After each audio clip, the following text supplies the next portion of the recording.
Hello, everybody. Yeah, normally I would have started stream about 8:30, but because I just had some stuff happening, I wanted to do a little pushback and push it back to 9. Hope that didn't put anybody off. As you can tell from the title, we have some interesting stuff planned for tonight. Really need to get a new scene built for doing this. Like, I really should. So first, I want to show this off. I don't know if I showed this off last time. This is the map that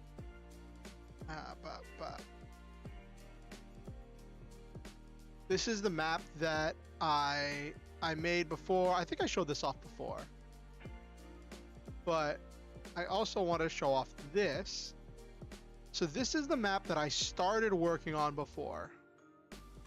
I was just starting to work on this last time 2 weeks ago, and I've gotten all this stuff done. I was debating just working on it on stream, but I had a lot of stuff. I'm probably still going to add some stuff to it on stream towards the end, some details and stuff, but I want to get things started.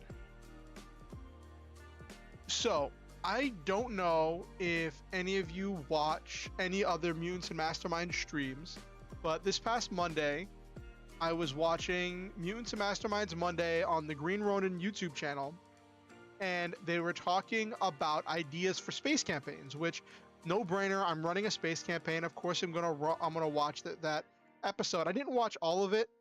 The chat was getting a little too rowdy sometimes, I guess, but what I did watch was very interesting, and they came up with this idea that they were spitballing around that got me thinking for a really cool NPC to add to my campaign.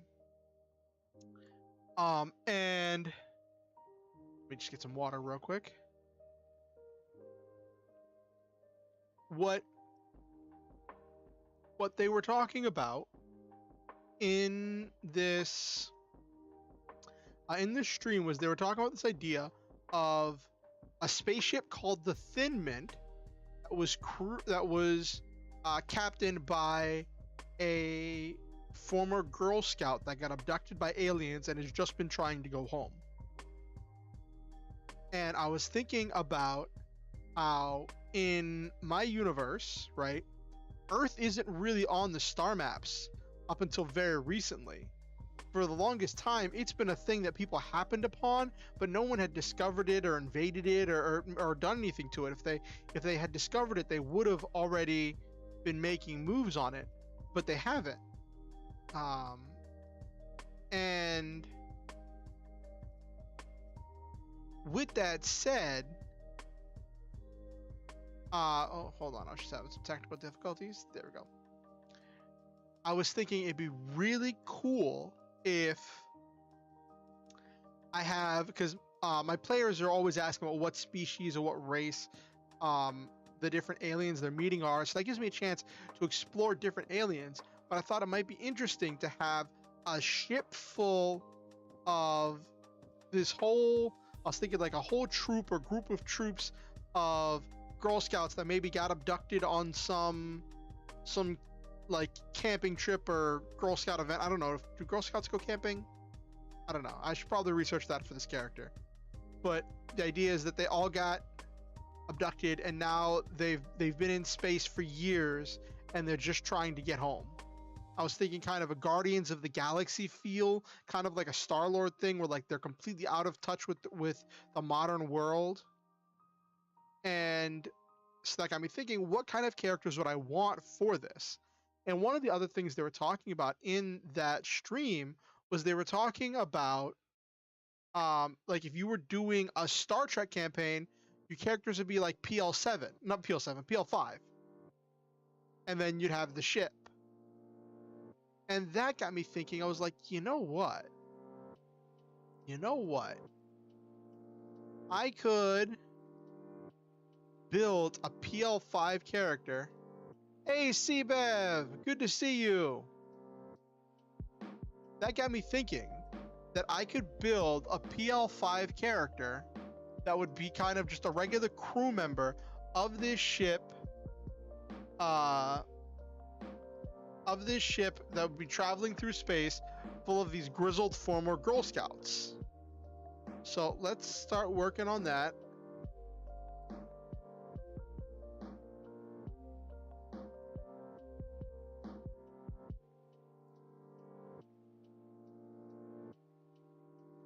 Thin Mint crew member.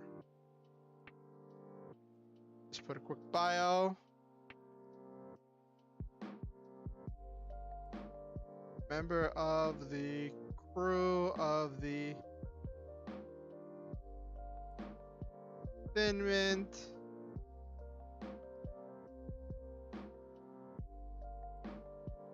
A ship of former Girl Scouts just trying to get home. So my idea of what I'm thinking about here is that like the girls were maybe abducted, but then they've escaped their abductors and maybe have been doing nefarious things or using their business strategy, because that's one of the things that they teach in Girl Scouts, right?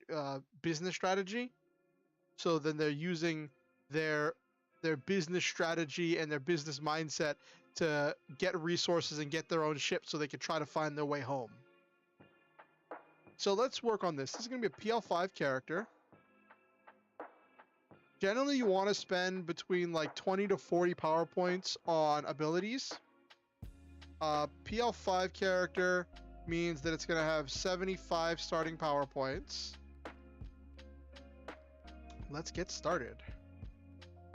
All right, I know from the design I wanted, I want stamina to be 3, dexterity to be 3,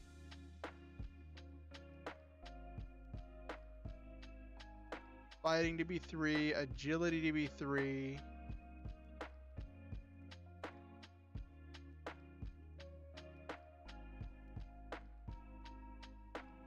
What are we up to? What are we up to? We're up to... We're doing pretty good.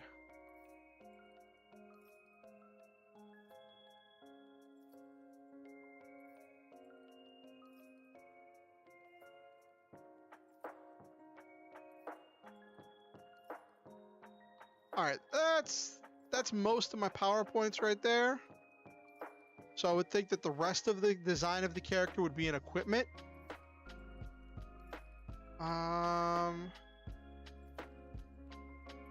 Drop some of this. I'll drop the intellect and the presence each by 1. That's worthwhile because those points can definitely be put into skills. All right, so we've got a good base.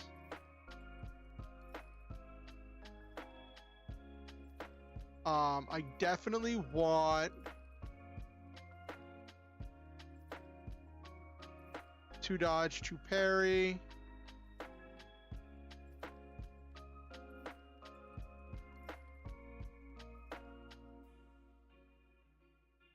And then I'm going to take 2 defensive roll.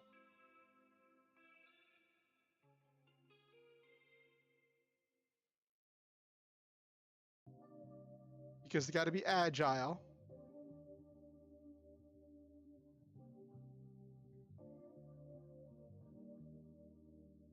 Defensive roll 2.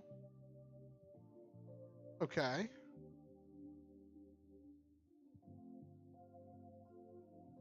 That's pretty good.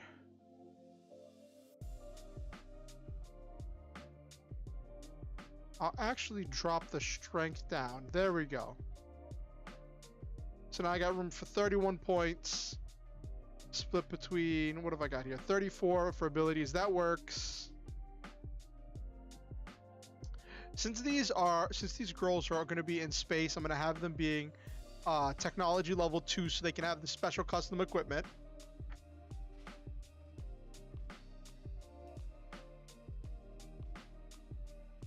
So CBev, how's your day been?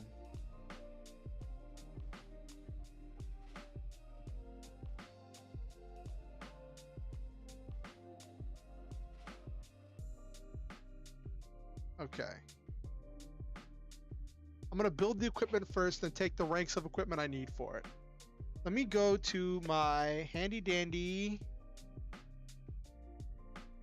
Cosmic Handbook.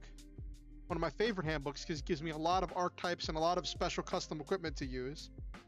So the first thing I'm going to give, the reason why I thought of this design would be really cool, would be because there's a phaser that's just already pre-designed in the sample equipment section of the Cosmic Handbook.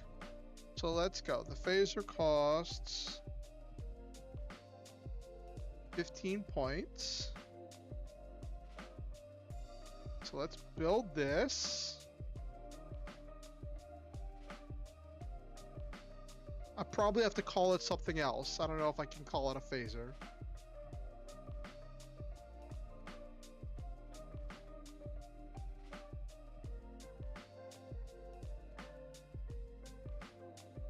Overcome. Resisted and overcome by fortitude. Dazed, stunned, incapacitated.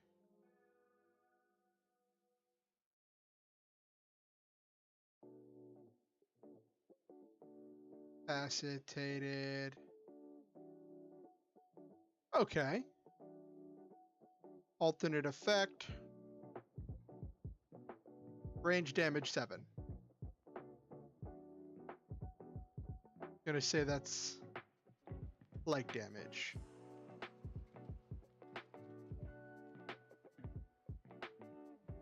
Because it's essentially shooting out a beam of hard light. It's got a stun and a regular setting. So let's grab this. All right, let's grab unarmed.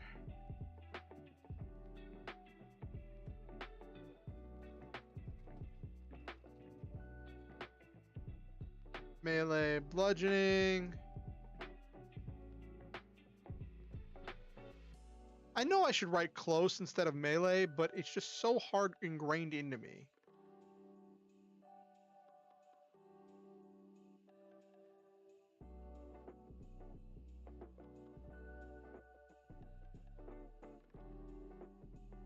Ranged affliction. Why is that capitalized? There we go.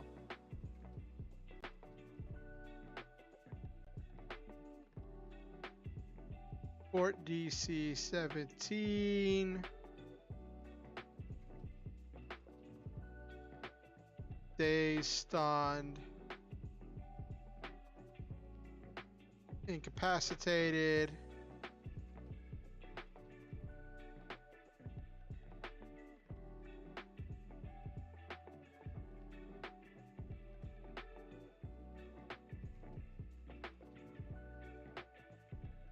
Phaser kill.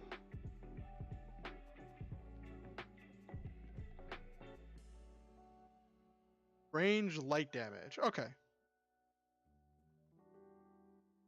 And so just like that, with that design, we have all the defenses laid out. We have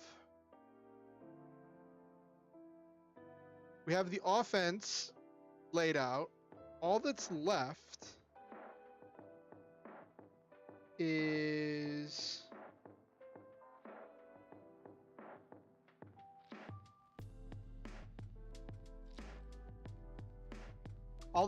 to build the ship and to give this thing some give this base character some skills. So what kind of skills do you think a crew member on a spaceship would have? Also, I should look at advantages.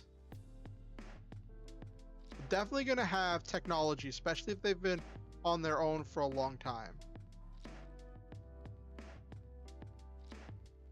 So let's go with 10 ranks in technology. It's not maxed out, but it's still good. And if they're working their way through the galaxy, they're going to be doing it with persuasion, not with intimidation. So I'm going to give them 10 ranks of that.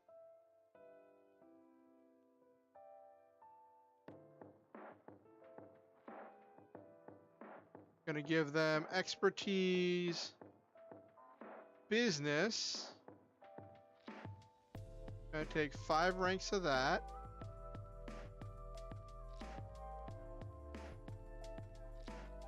Then, ooh, you're right. Vehicle makes sense. Good call, Seabev.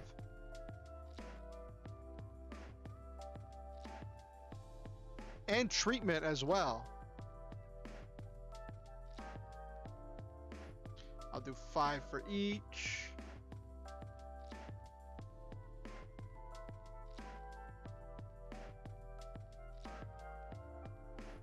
All right, so now we've got some stuff. I'm gonna take improved initiative.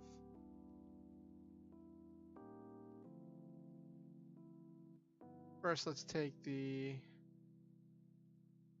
equipment. We'll take 3 ranks of equipment just for now. take improved initiative.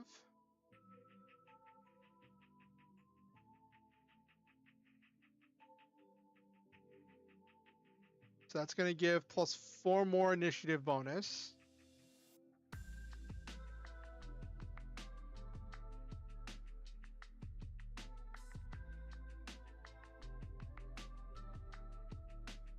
So far, this is shaping up pretty well.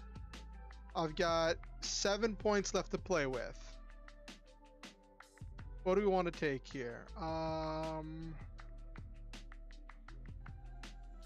Got plenty of skills.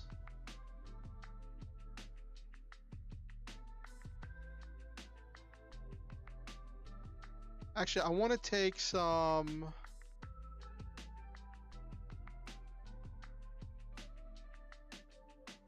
I want to take some perception and athletics because they've had to survive in space.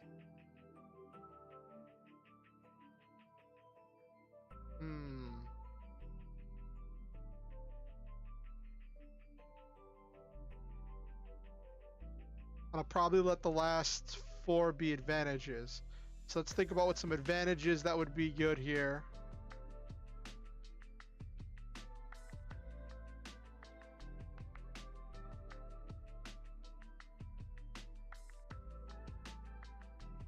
Okay.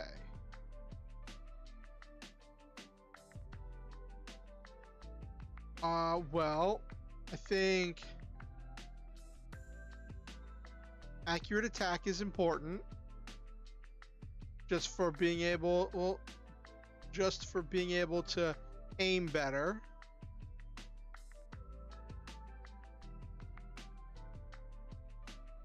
Well informed because they know a lot about the galaxy.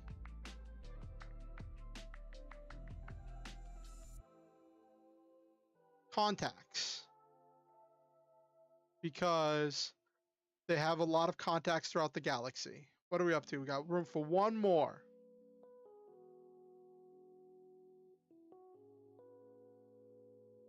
I think I'm going to take 1 more rank in equipment. Just so I can get some base equipment for this character.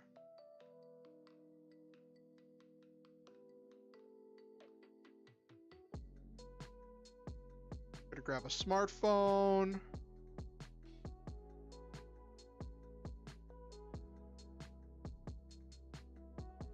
GPS.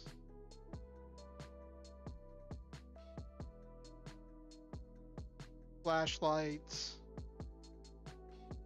The last piece of equipment.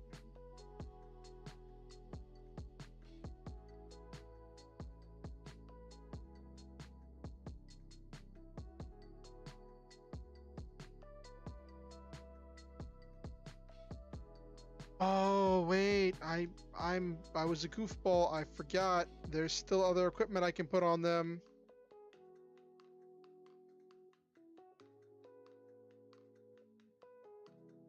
I should give them spacesuits.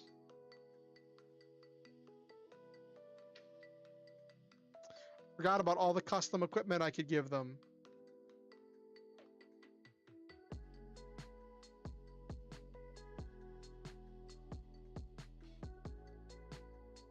Yeah, okay, so actually, we're gonna get rid of...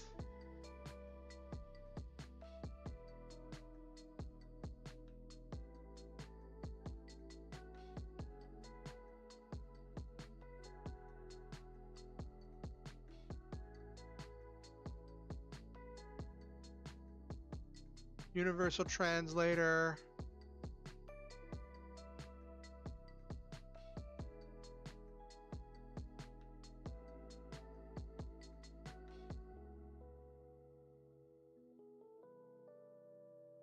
Comprehend. Languages. Comprehend. Oh, it's comprehend 2. Languages. Understand, understood.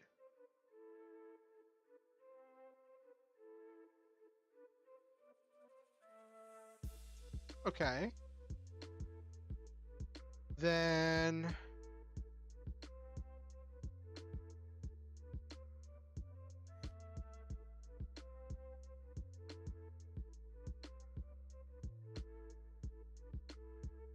I kind of wanted to give them a full-on spacesuit.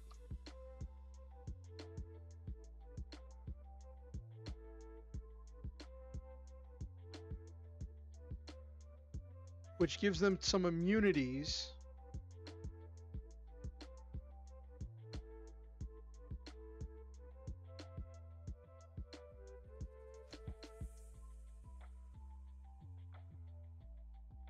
I'd probably say their ship has spacesuits, just in case.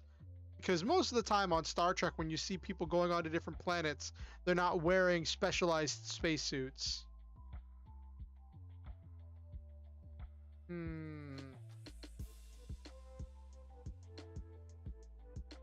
The problem is I need 7 more points for the full spacesuit they have in the book.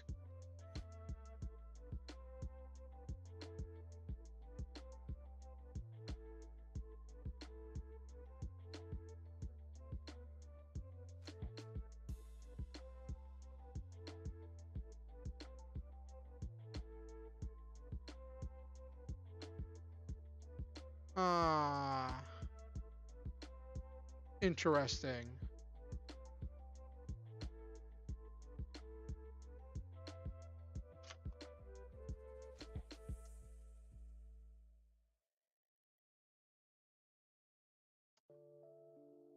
So I just need to free up 2 more power points.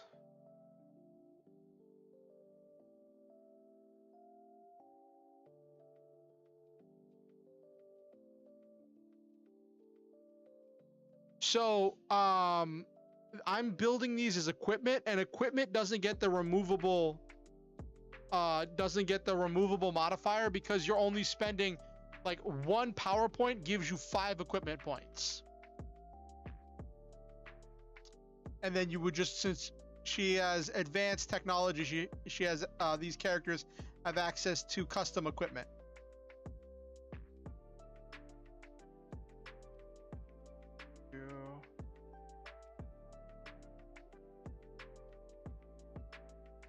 There's 1 point.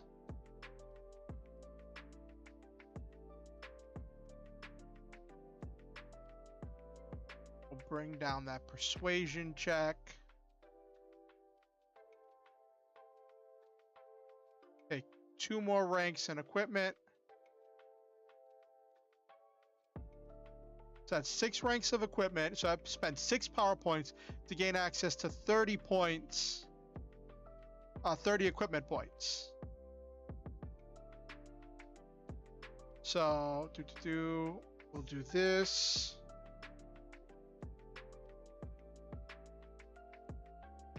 Do this. Do the full spacesuit.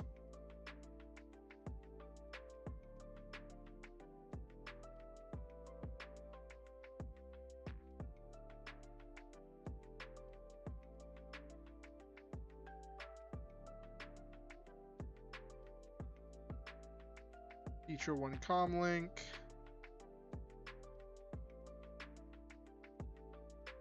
Immunity 7.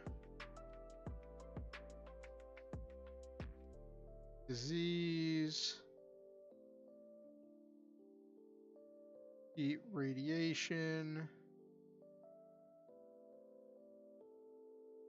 Vacuum. Suffocation. Okay, so that adds up to 8.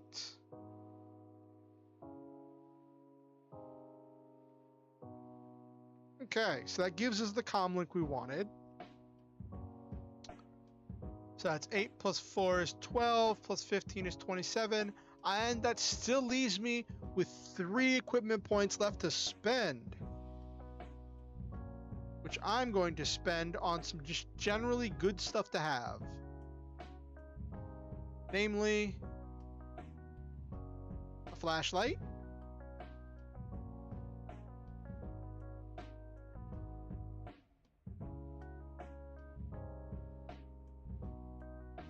Um,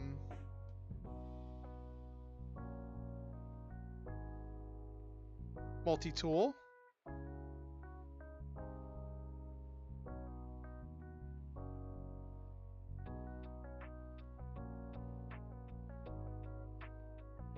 That's 15, 19, 27, 28, 29. Okay, so I got room for one more piece of equipment.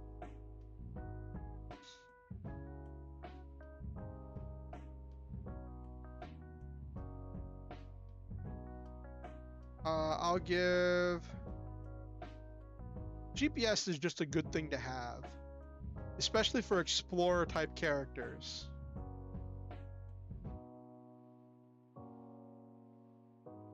So now, as a member of the Thin Mint, this character has decent stats, good skill ranks, solid defenses, and a phaser that can be used on stun or kill setting. Which overall is pretty solid.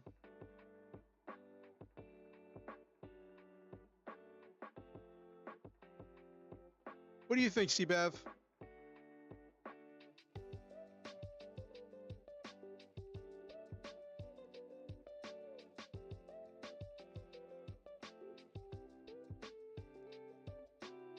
I feel like this character is going to be consistently using that accurate attack in order to even out the phaser, in order to improve accuracy.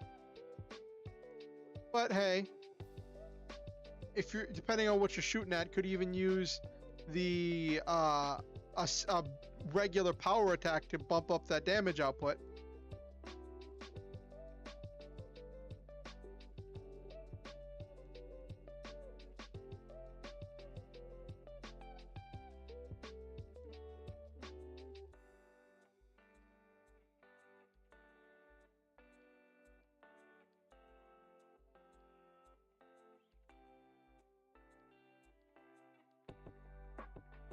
So yeah,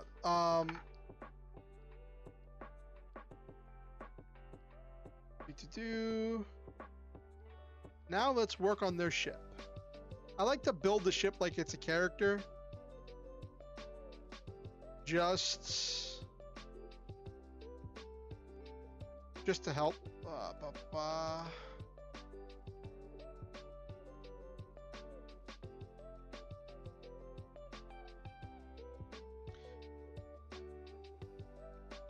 A ship of former Girl Scouts by aliens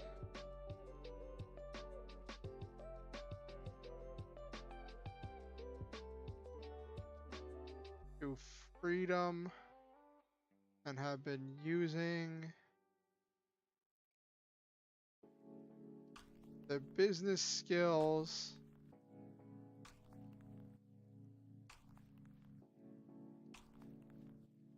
find their way home.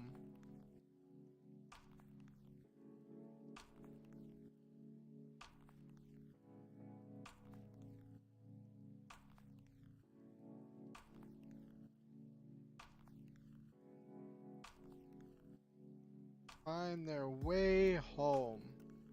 So this could also serve as a good foil for some of my characters in my campaign currently, because one of my players, Tateon, played by Tetsuya, is a businessman.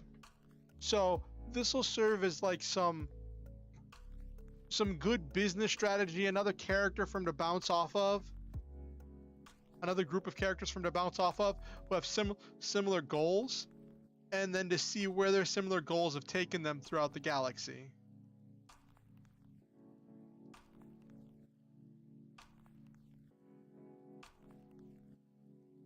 I'm gonna make the ship PL10.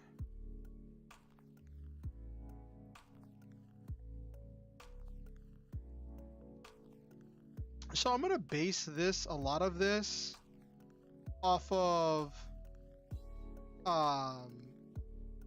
actually, let me see something real quick.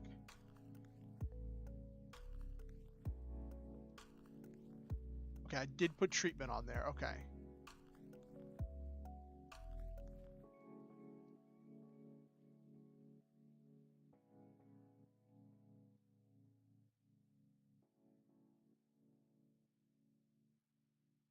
Let me take a look at the other ship that I have. That's is this one awesome size? What size is this one? This one's colossal. This one isn't awesome.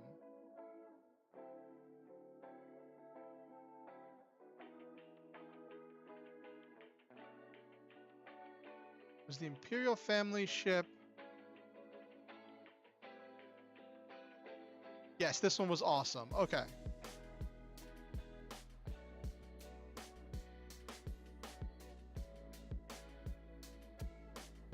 Okay.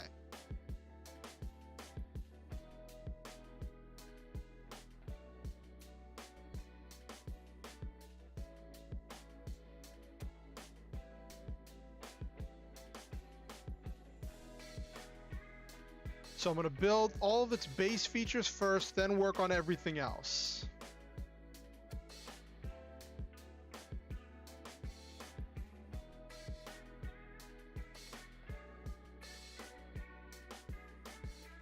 Oh, I should probably have recorded how many points that cost. Awesome size cost 5. Okay.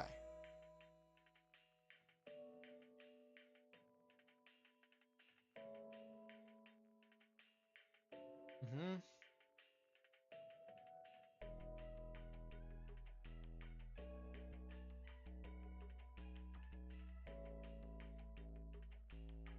Explorer class traits. So this thing features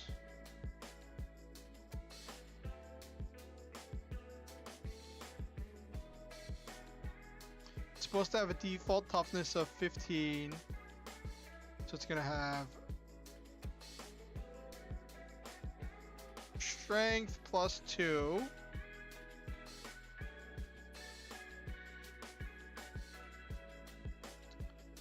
And toughness of, is that 18? Yeah, so toughness plus 3. So for a vehicle, strength only costs 1 point per rank instead of 2. All right. So that's the default set there.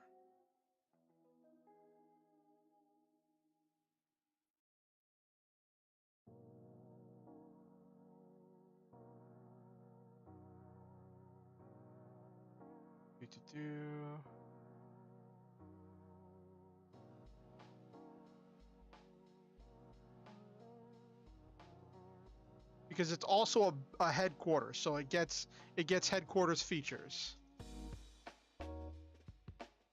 which it's going to have communications, computer, fire prevention,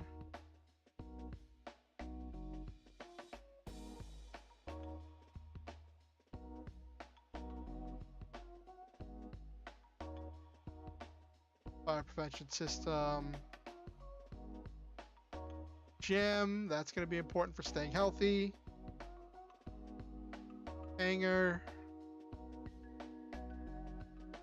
holding cells, infirmary,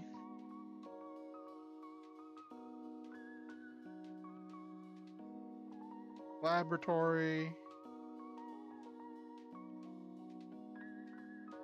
library, living space,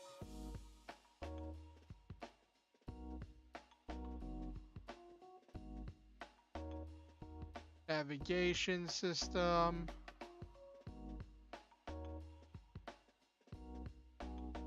personnel, and a security system. Okay. So let's add up what this is. Communication 1, 2, 3, 4, 5, 6, 7, 8, 9, 10, 11, 12, 13. 13 features there.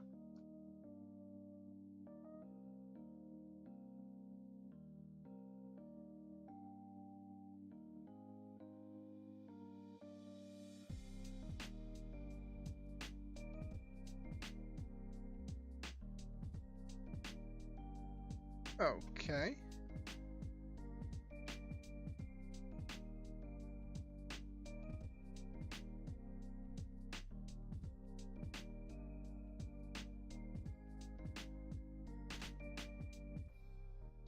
Ah. Next on the list.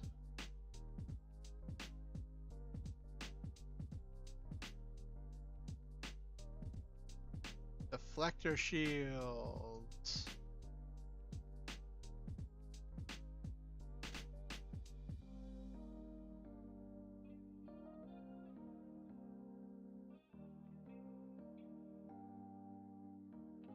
Defenses. Dodge 7.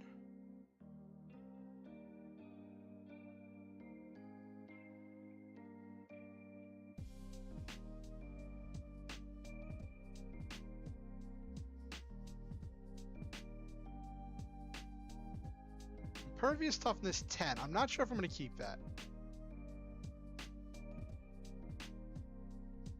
I already folded in that toughness plus 3 up here.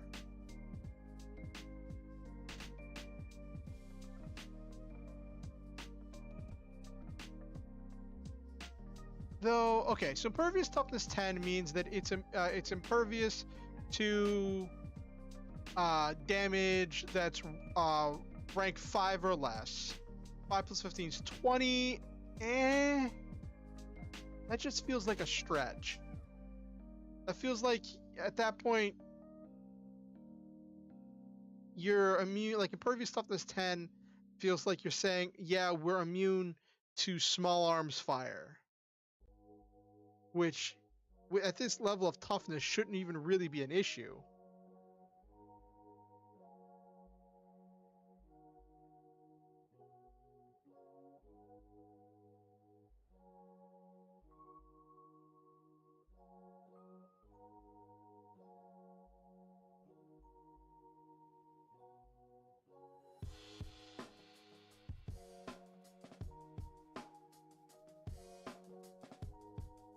Okay.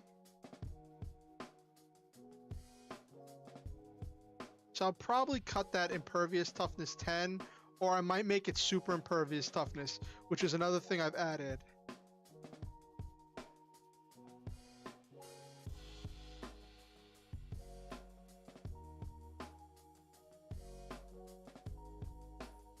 Graviton drive.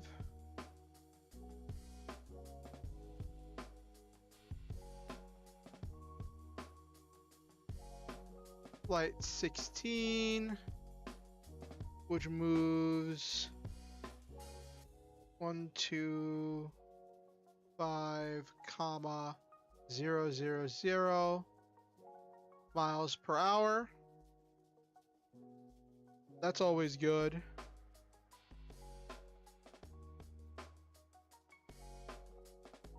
Give it a tractor beam.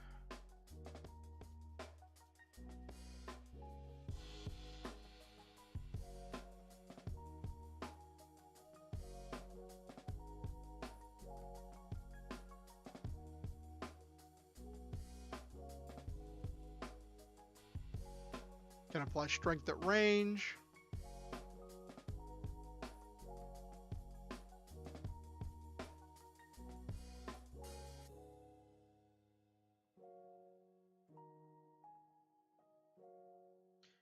We're doing pretty good on points so far. The big thing, gotta take the hyperspace, the Omega space engines. I don't want my ships to have teleporters, or I might feature, because these would be the first ones to have teleportation tech.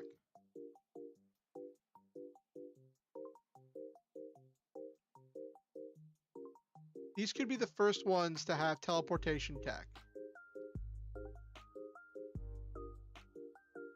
Movement 2.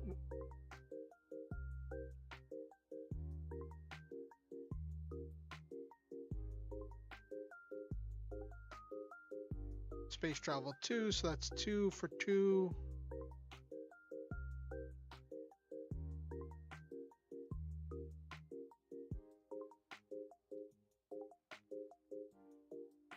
Okay.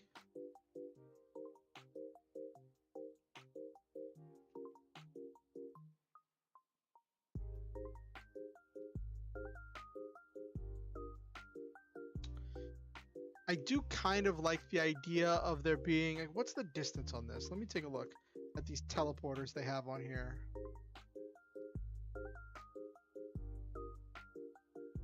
$120 miles.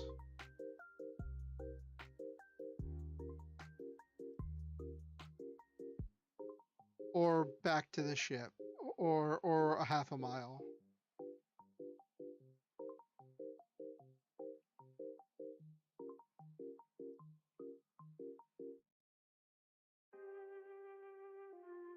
Burst area selective extended teleport 7.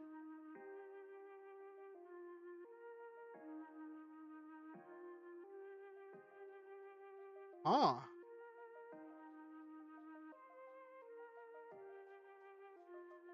Let me crack open my rule book and see what the teleport power has, because I haven't messed with it much, I'll be honest.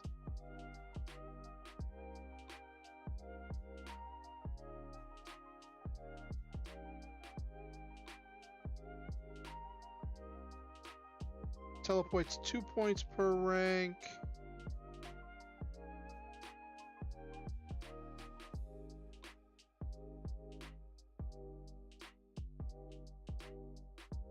Yeah, which gives with burst area and selective, so that'll bring it up to 4. Let's see what we got. So it starts at 2 points per rank. Then you got extended.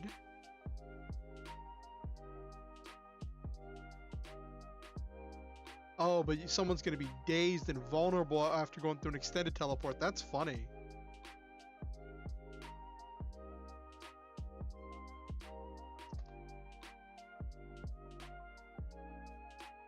I want to give this a try.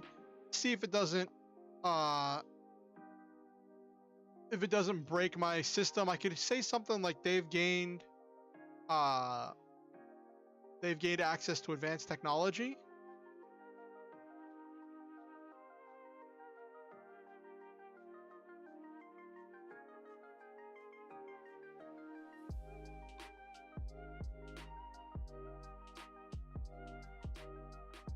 First area.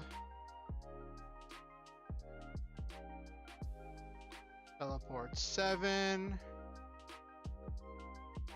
Extended.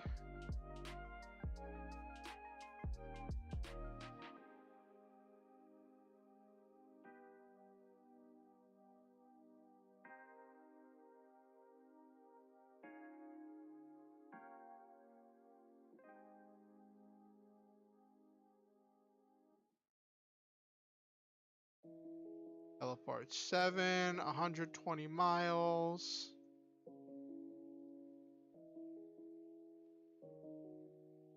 Limit to extended.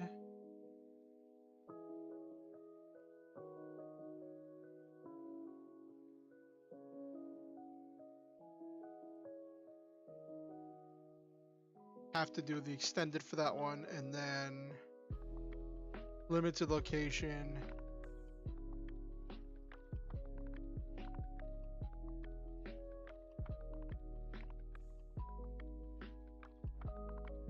Anywhere and back to the ship.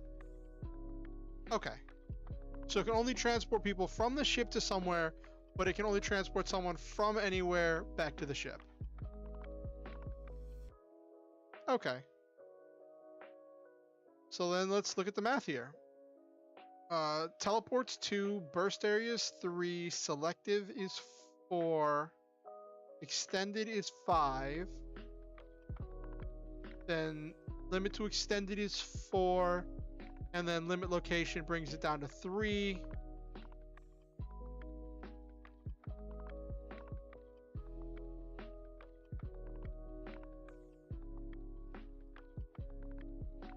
Okay, make you an alternate effect.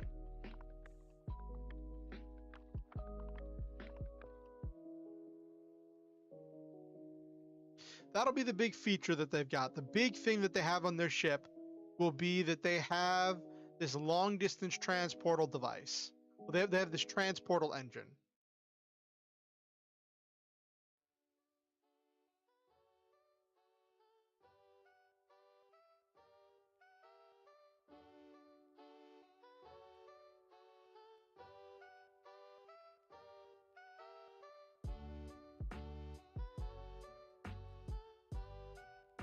Portal room.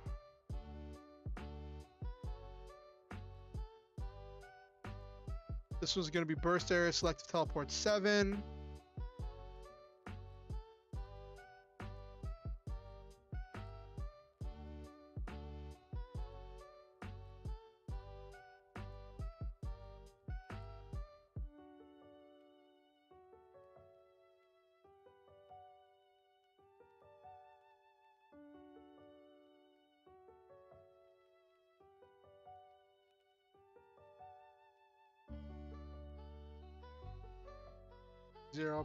.5 miles.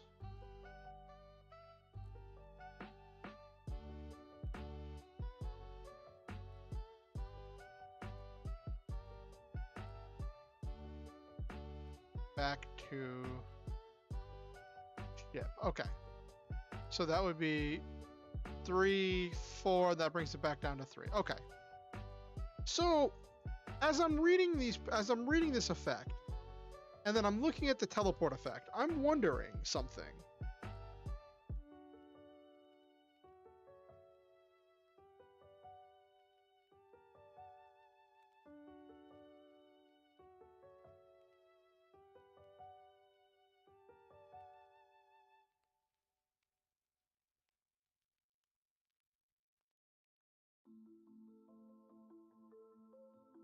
So, both of these features have burst area selective, right?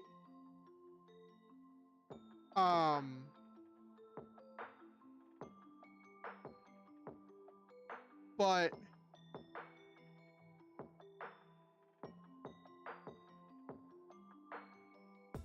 it's weird how that works, but I'm wondering, since it's supposed to be a portal room, instead of being burst area selective, if I just say portal, so the portal lets you open a portal or gateway between 2 points as a free action.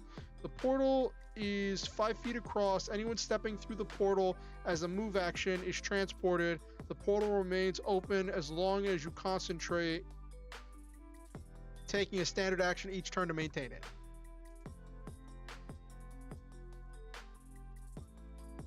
So by making these both portal, that has the limitation that the ship has to spend its standard action. The ship can't fire its weapons. It's gonna have to spend its standard action keeping the portal open, which is not a good idea in combat.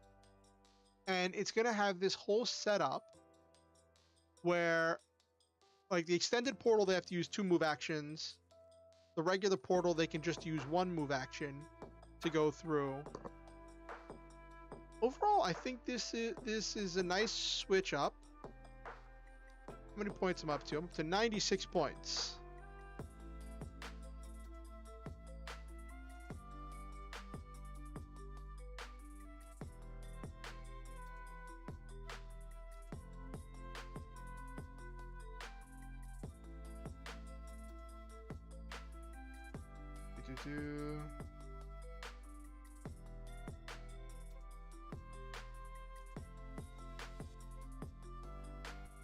I was just scrolling through things.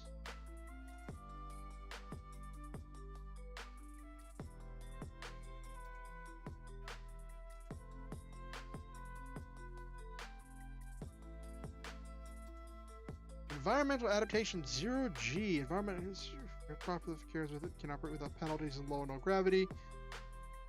Sets it up and down, can be disoriented. Power solves those problems and allows the character. Oh.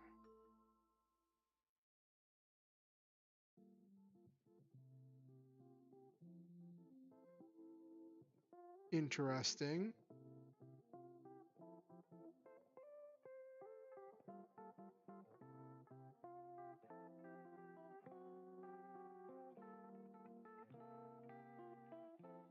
So I didn't make any of the mechs take...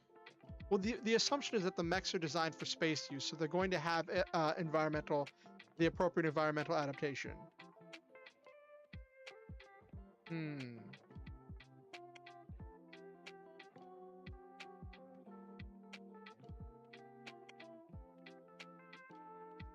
Genre, characters, powers.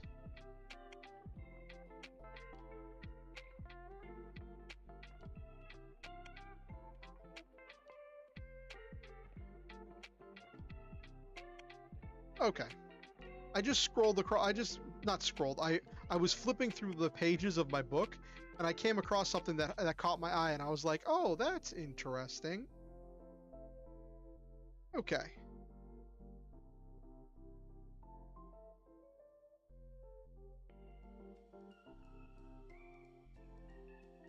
So now all that's left is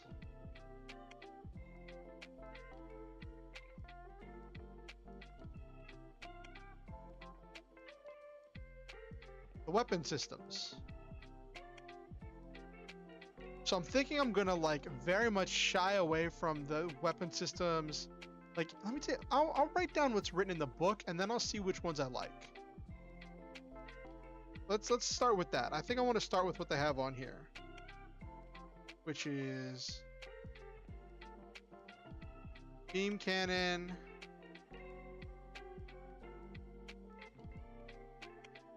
range damage 15, penetrating 10.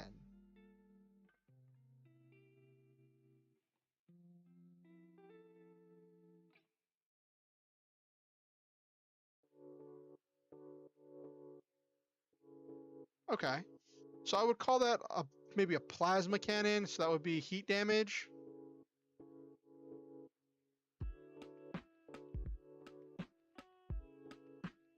Give it the energy descriptor. Ideally, the player should not be fighting the ship.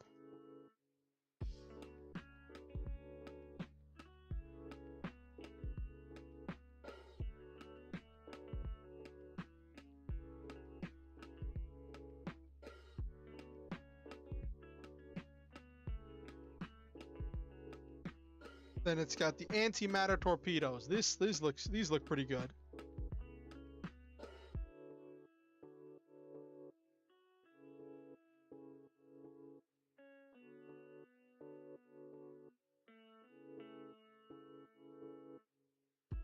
Okay, so this is range damage 15.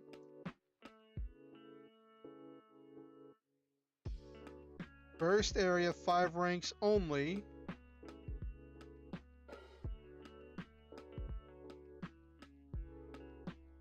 Homing 3, that doesn't even math.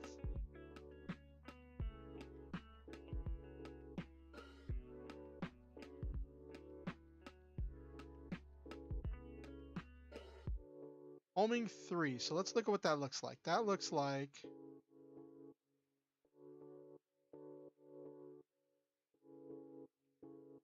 two, then burst area.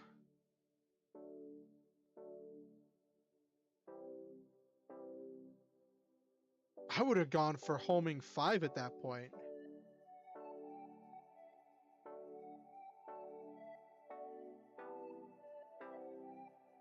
That's weird. Am I missing 3 points somewhere? Oh. That protection 3 is in addition to its base toughness. Okay.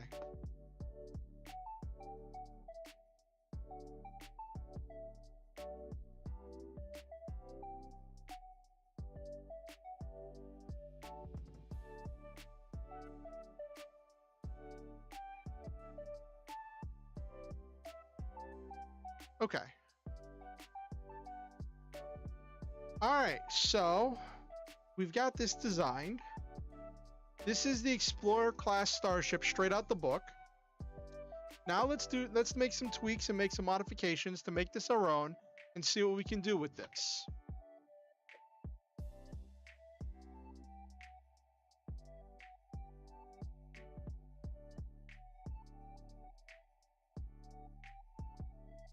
I'm going to drop the impervious toughness 10 because that does nothing for me.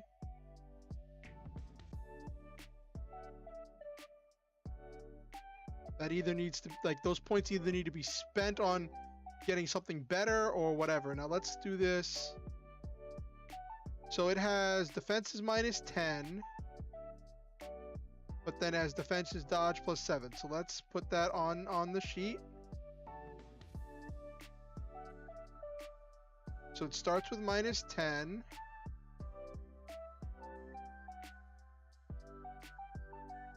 But then dodge gets plus 7, so that only goes to minus 3. Okay. And toughness on this thing, it's got 15 plus 3 is 18. Plus that extra protection from the deflector shields means that that is 21 toughness.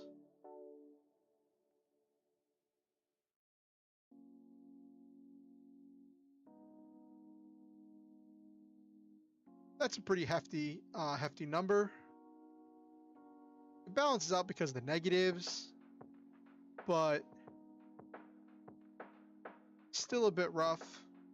It's definitely a very durable ship.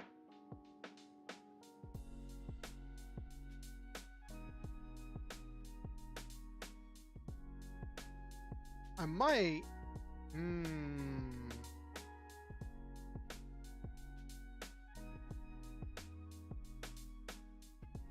Just to keep it balanced, because it's supposed to be PL10, right? I'm trying to keep this ship to PL10. I might do protection 2, enhanced defenses 8.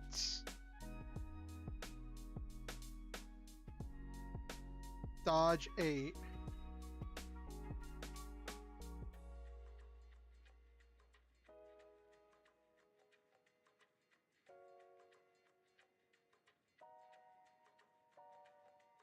There we go. Makes it slightly harder to hit, but it is what it is. And the ship has 22 strength. Ooh, almost did that wrong. Which means, looking at the chart, the maximum amount it can drag things with its tractor beam is 100 kilotons.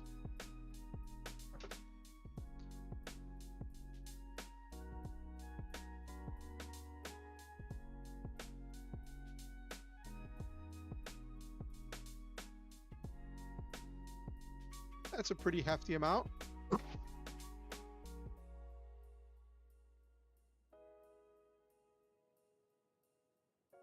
Let's see what else we can do here.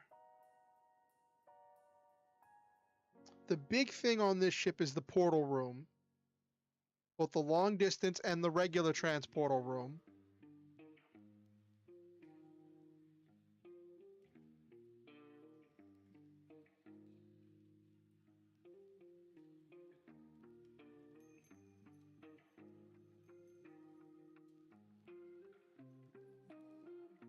So there's that. Well, it's not selective, it's portal. Geez, not portal selective. That would be expensive. Portal teleport. Limit location.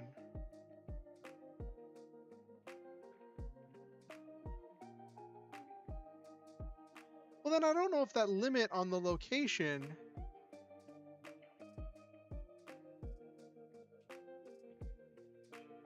Because you're opening a portal between two places.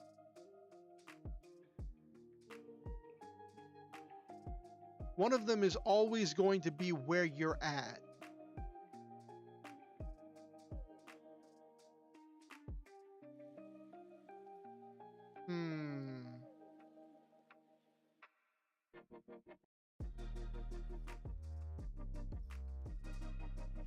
Let's...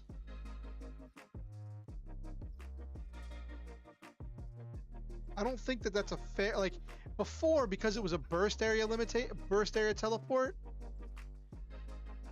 I could see that as teleporting anything to the ship, teleporting the ship to anything. You just have to perceive the target, so I guess that works.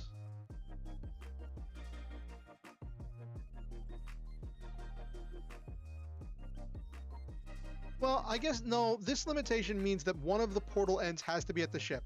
The ship cannot create a portal between like between one planet and another. Yeah, that works. That works for me. That fits in my brain. That fits in my brain.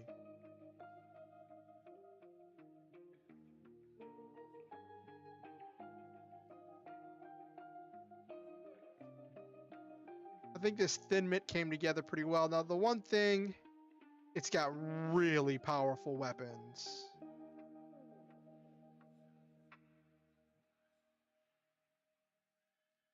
Antimatter torpedoes, however, those bug me because burst area 30 feet doesn't do a whole lot in space when you're dealing with these massive things, except make sure that there is some splash damage. So I guess that's some splash damage.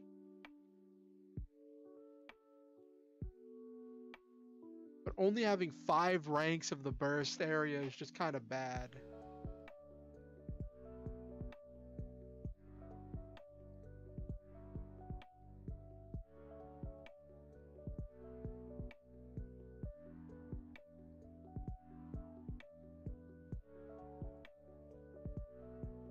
Well,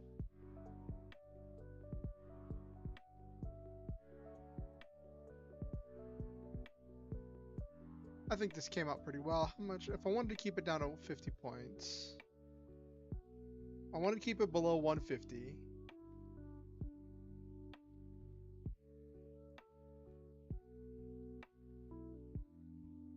So I came up with a power that I've been using for some of my enemies called Super Impervious Protection, or Super Impervious, which it's twice as effective as regular Impervious, so instead of just being immune,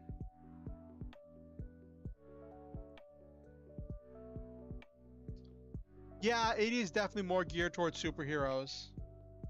Hello, the last 6 months, welcome. One of the things I like about Mutants and Masterminds is you can create almost anything you can imagine, which is one of the reasons why I feel like this system lends itself towards a variety of things.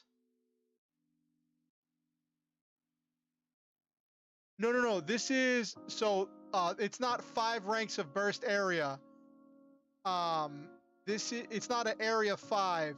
It's of the 15 ranks of damage, only 5 of those have burst area on them. So it's burst area 30, but it's only 5 ranks of damage burst area 30. The rest of it is only a single target. That would be great if it had 5 ranks of burst. Let me just check something real quick. If I drop the homing, if I did like ranged damage 10,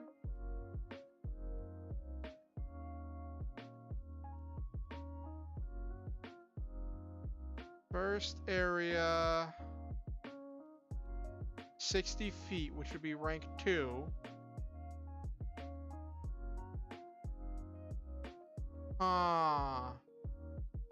Yeah, the scale is totally different. I like this better. So what I'm gonna do is Yeah, it is. Drop it down to 10 ranks. But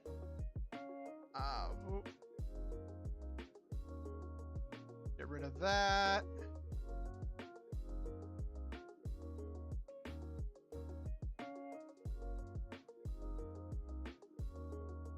So that brings it down to only 10 ranks, but it's going to have burst area full 10 ranks for 60 feet. So it won't be rolling an attack roll at all. It'll just be firing and then a burst area of 60 feet. Detonating.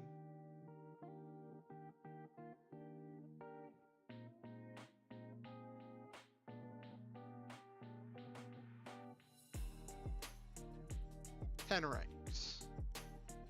Yeah.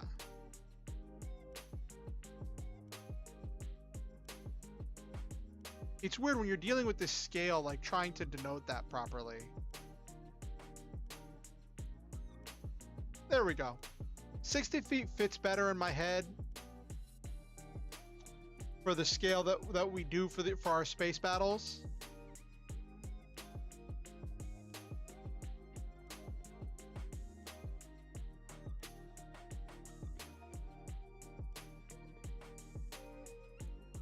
You're right about that. Ships don't dodge well.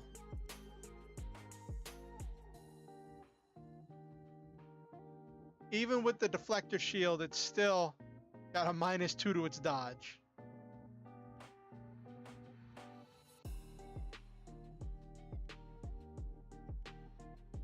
Think.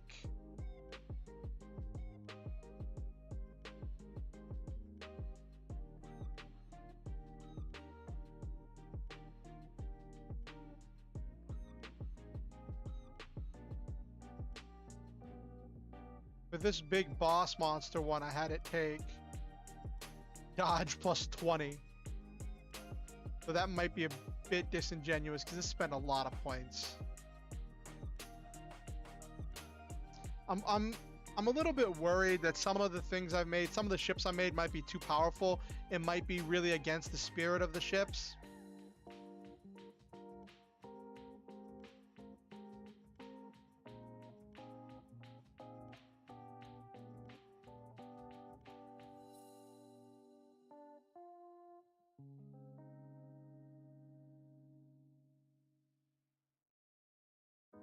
Yeah, now that I think about it, I think I'm going to take that dodge down to 10.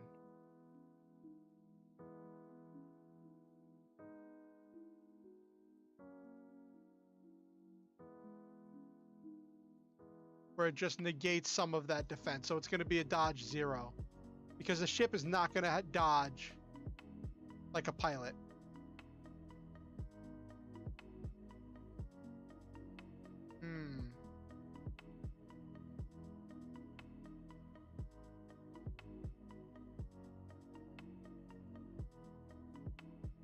If I'm nerfing that one...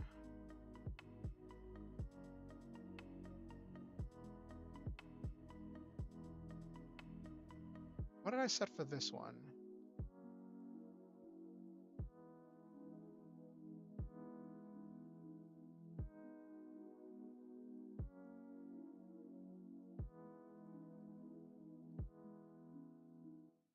Set this one to dodge 5.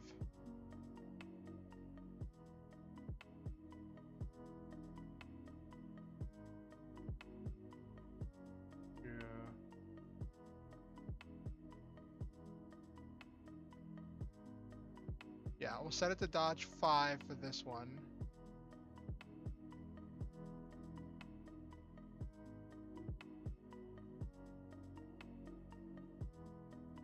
So that'll be dodge -1. Okay.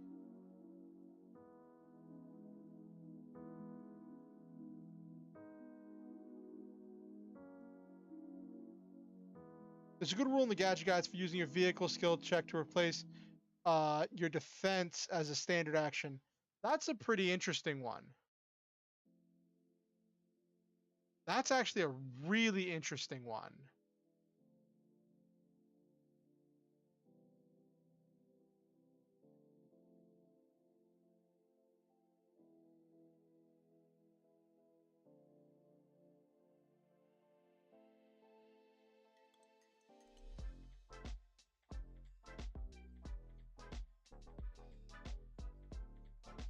Okay.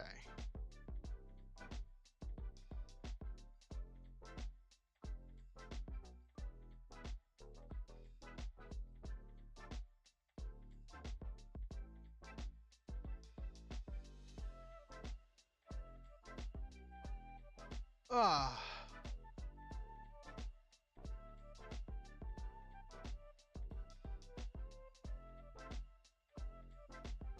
So most of what I was building here was based on a modified version of the Explorer ship. Oops, 150. You still subtract your size penalty, but it's great for good pilots flying evasively. That's really good. That's actually really interesting. I might do that for my players because I'm running a space themed campaign and my players are piloting giant robots, and among the things that they like, I'm trying to find things for their vehicle skill to be used for.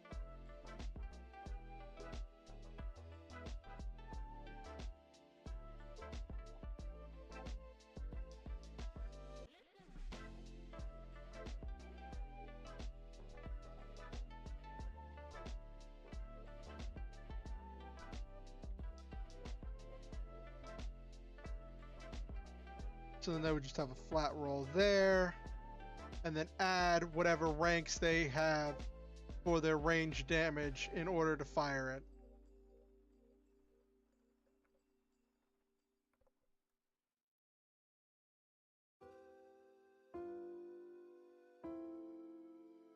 So far, the big thing this ship has... Oh, it has penetrating 10. Can't forget that. That's actually going to be relevant for some of the enemies.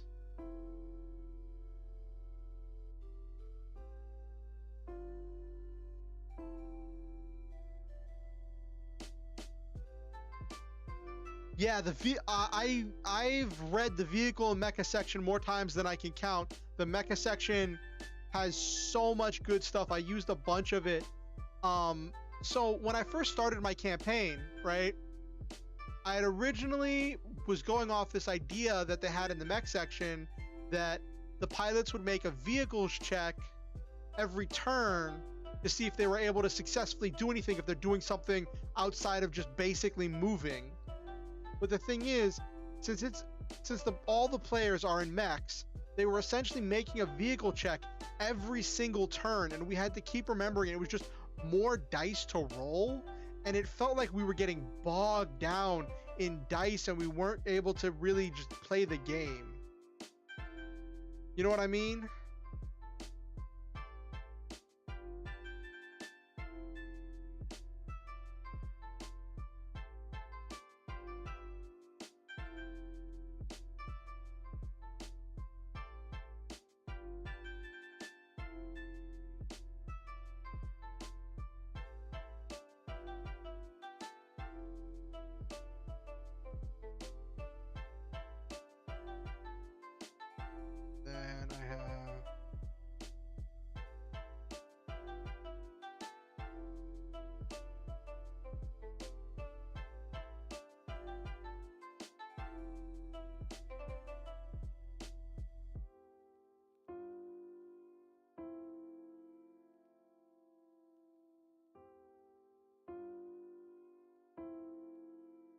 So this, instead of being, it goes down to -3. There we go. That balances out a lot better.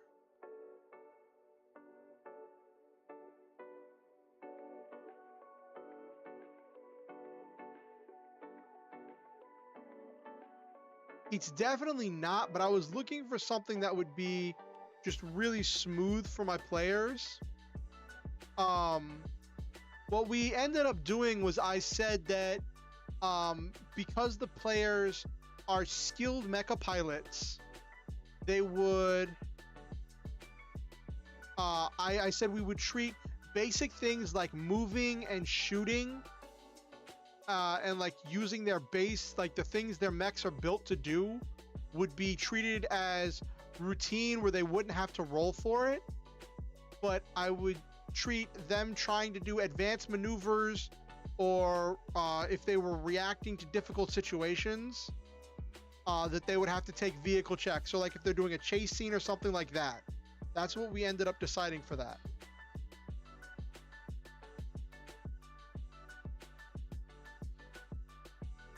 What did I have for this? I don't think I had very much defenses for this.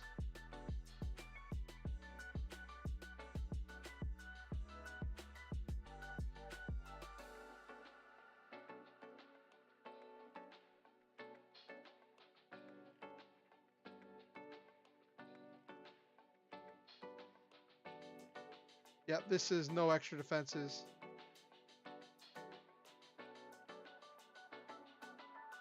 It was a thing where, like, one of my players took skill mastery. One of my players took skill mastery vehicles. And the rest of them had just sunk a bunch of points into their vehicles' rolls. So I was trying to figure out, because we would either always forget, or if we remembered, it would just be really unfun to keep dealing with, because then I'd be like, okay, tell me what you do, and then I tell you what you roll against. You know what I mean?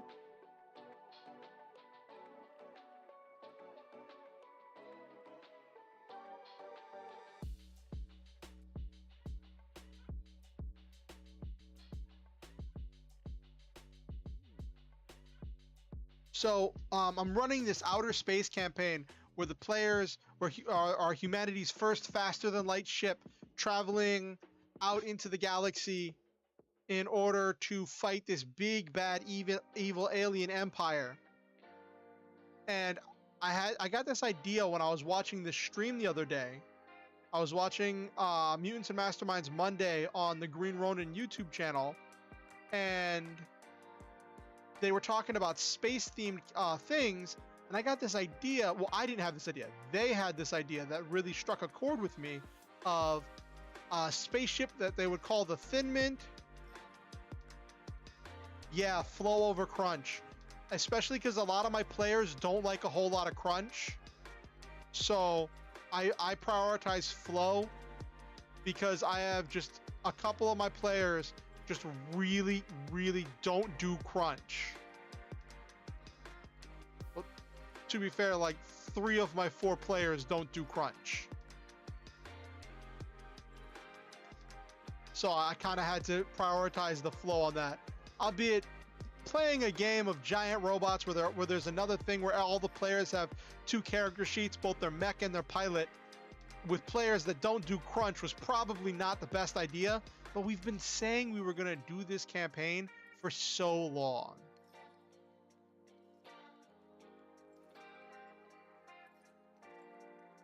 But what about you last 6 months? Are you running any games right now? Or are you playing in any games right now?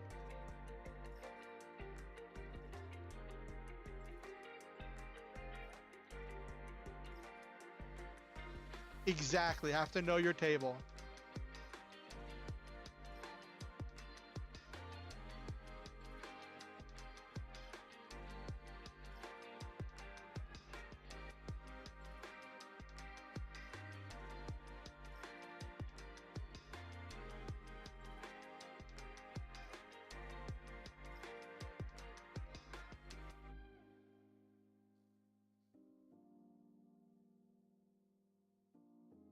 Not at the moment. Hopefully you'll find a game. You're just doing conversions. What kind of conversions are you doing?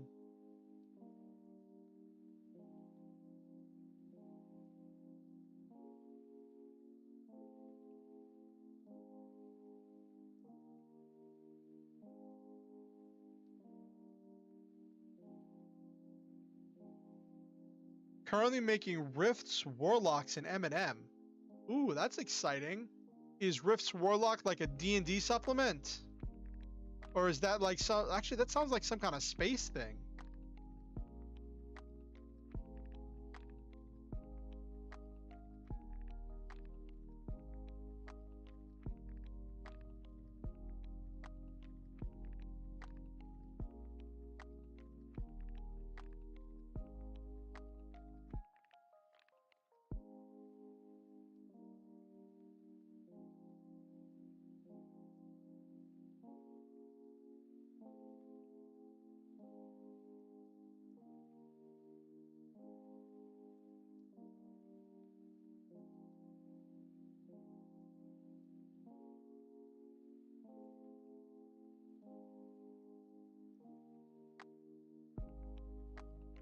Rifts is a Palladium RPG from the 90s. Really?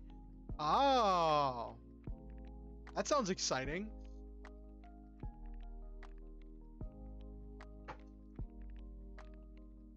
So, like I was saying about this idea, I didn't have it. They had it at the Mutants and Masterminds Monday stream on Green Ronin. They said the idea of a group of awesome mixed setting, but the system's kind of a badly modified D20. Oof, that's rough.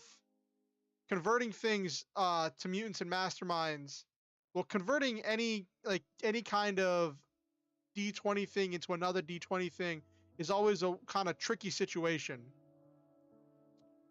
But yeah, so they had this idea in the Mutants and Masterminds Monday stream of a ship full of former Girl Scouts that got abducted by aliens and have been trying to make their way back home. Oh, Rift is the best game nobody plays? Yeah, sounds about right. So that got me thinking, and so I was thinking about designing a generic crew member. I might make one character that's like the boss. That's like the boss of the ship.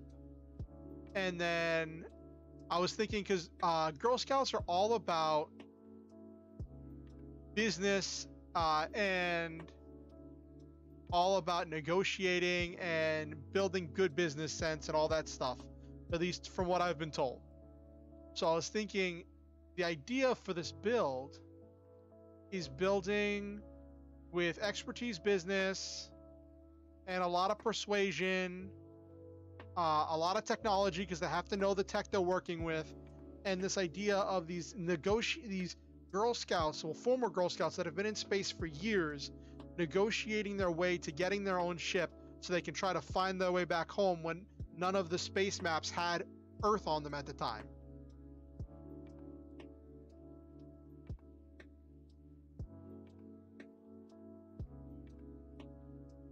Yes, business and achievements.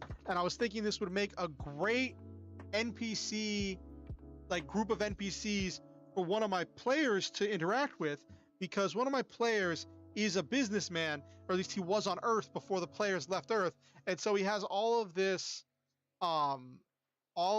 extremely expensive and extremely rare spices in storage on the player's ship. And he's all about building up contacts and resources out here in space.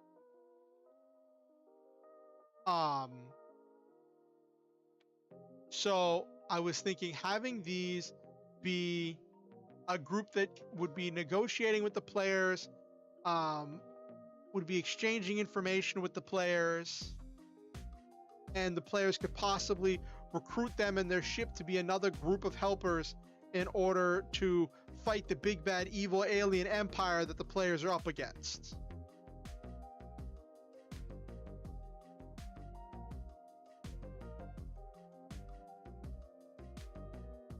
That was the idea for this build. I gave them,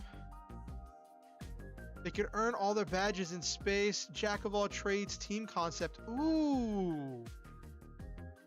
Jack of all trades might work really well on this. I gave them a bunch of equipment, a universal translator, spacesuit. I got a lot of stuff from because I have the Cosmic Handbook. So I got a lot of stuff from the Cosmic Handbook, gave them the universal translator. But as far as advantages, I gave I could trade out accurate attack for jack of all trades. I don't know, do Girl Scouts do things like archery, or is that just a Boy Scouts thing?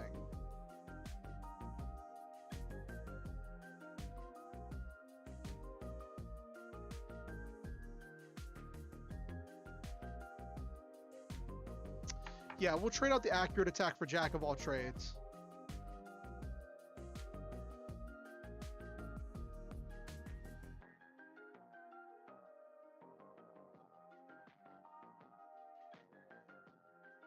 Yeah, you're right. Jack of all trades does seem like a lock.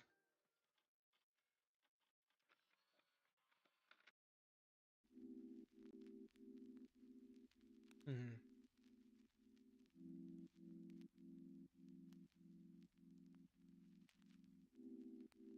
I could.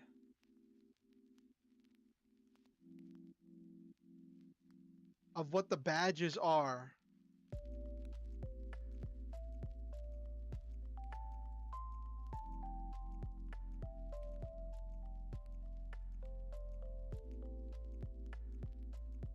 I'm making a note of my notepad.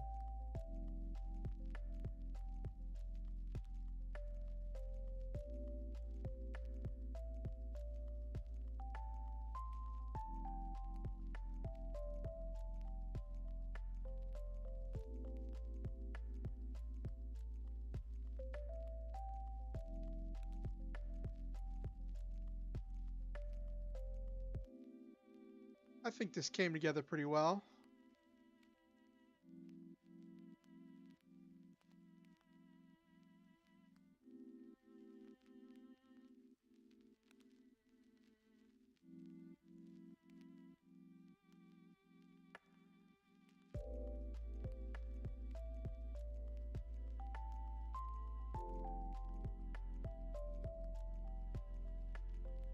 I'm actually really surprised. So I made the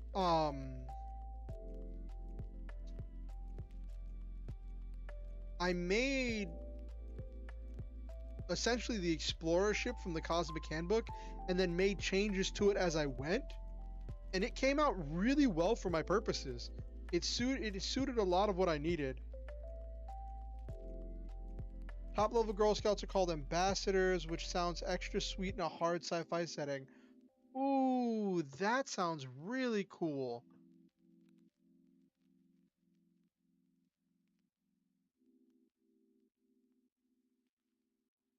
So I should call the captain the ambassador. Ooh, that sounds really cool.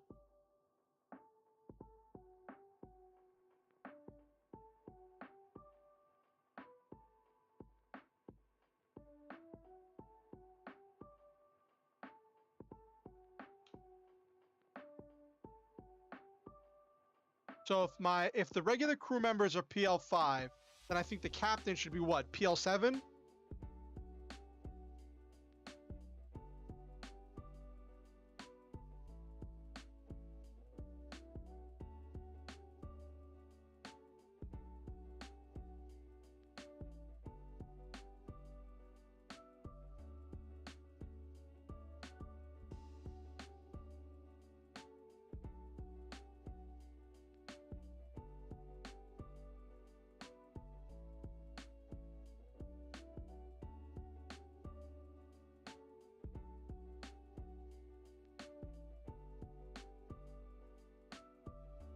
Ambassador Ashley of the Thin Mint. Ooh. Ooh, now you're speaking my language.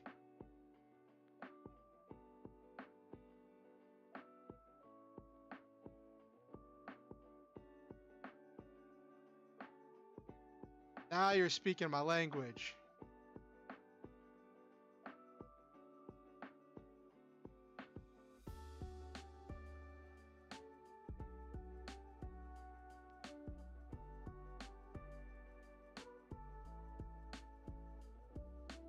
A ship.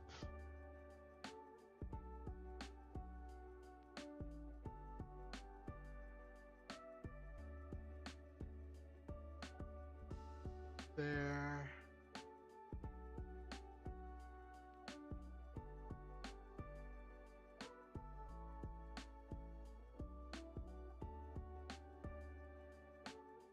PL6 or 7, they're still human, right?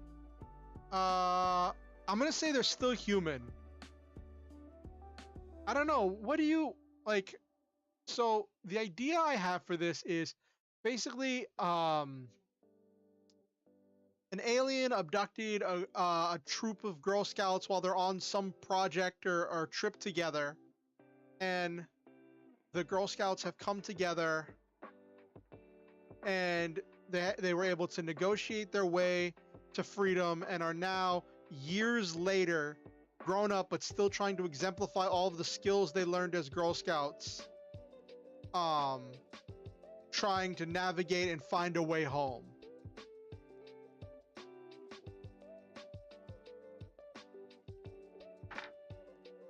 I was thinking PL7 and just have a bunch more, like, have a little bit more combat training and a bunch more,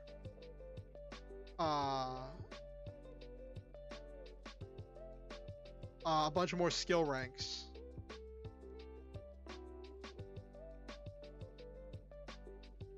Skills and negotiating talents.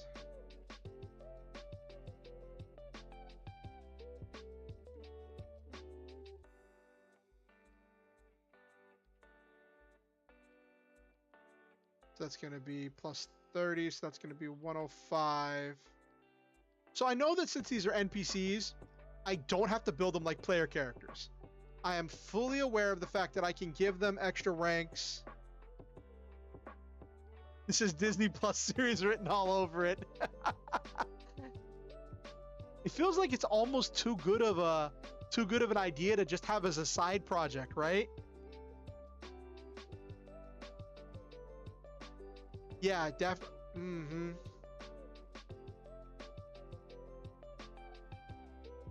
Okay. Gonna up strength a little bit. Up presence. Up intellect a bunch.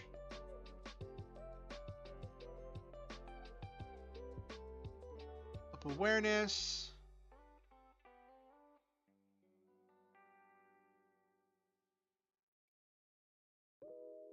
Gonna bump these a little bit.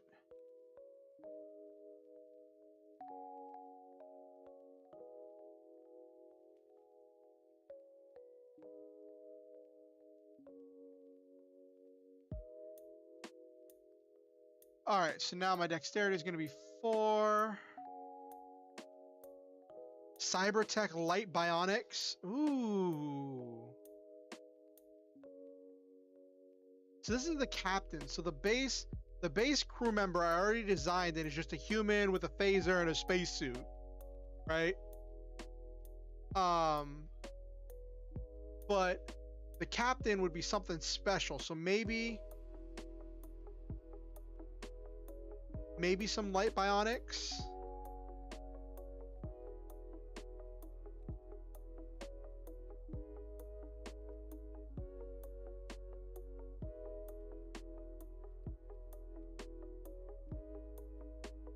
Ooh, actually, hold on. Now you got me thinking. So I definitely want intellect, want presence.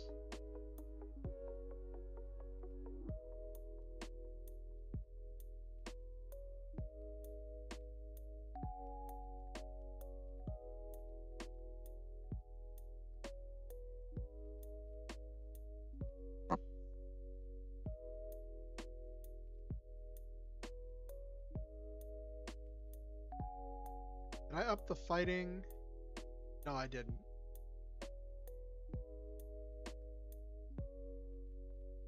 I'm gonna take, actually.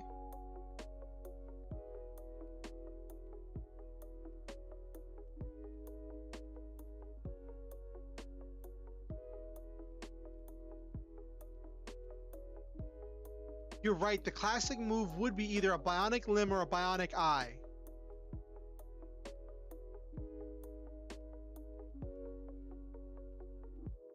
Especially for the captain, so...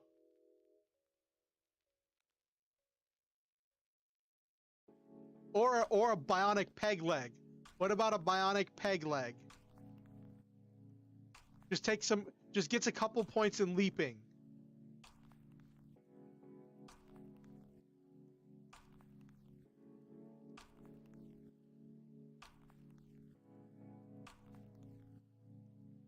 Because, you know, pirate has a peg leg. They normally have a peg leg and a hook hand.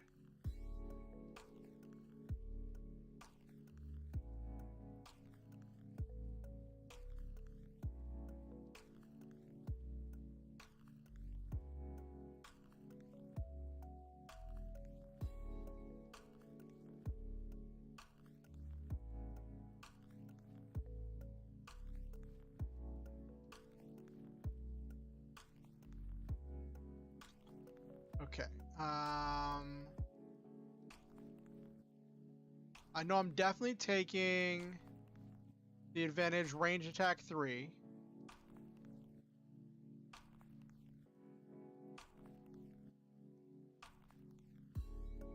Ooh, a holdout cannon in the leg.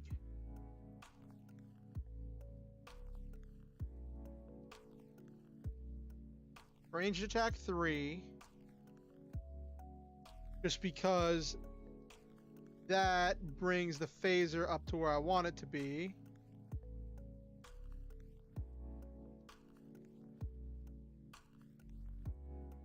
He's the best shot on the squad. One shot Mandalorian style. Ooh.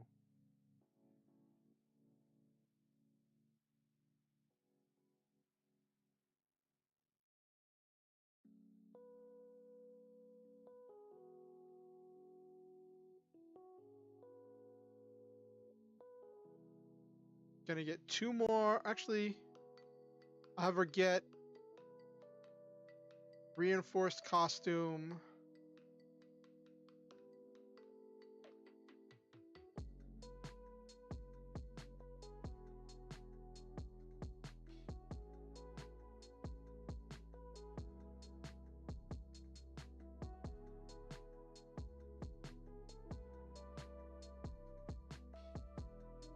She needs 2 more points of protection to keep it all even.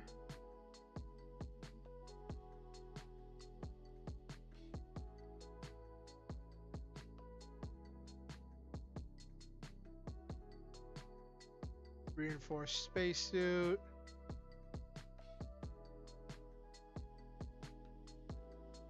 Protection 2.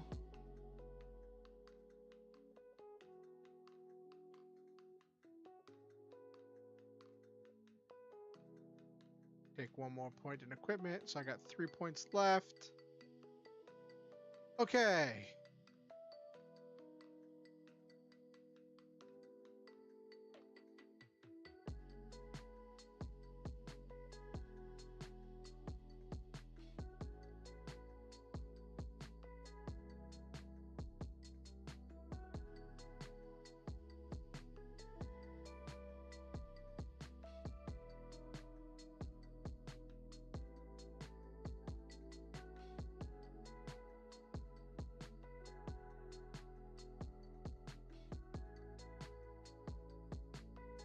Okay.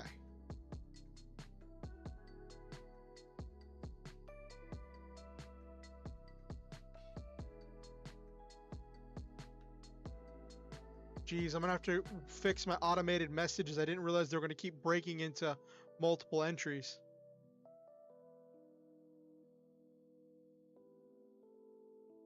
All right, so we've got her defensively lined up.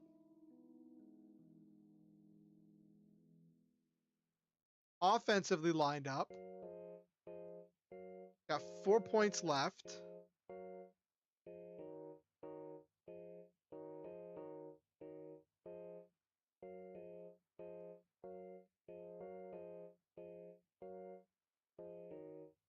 So some kind of a holdout cannon in the leg.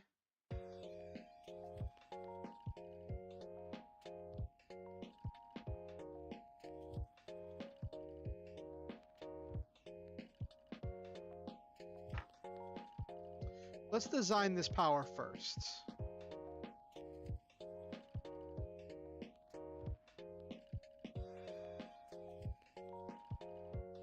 I'm thinking range damage 9. Inaccurate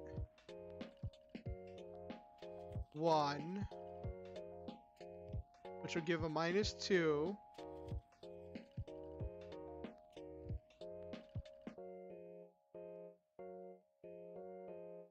Unreliable 5 shots.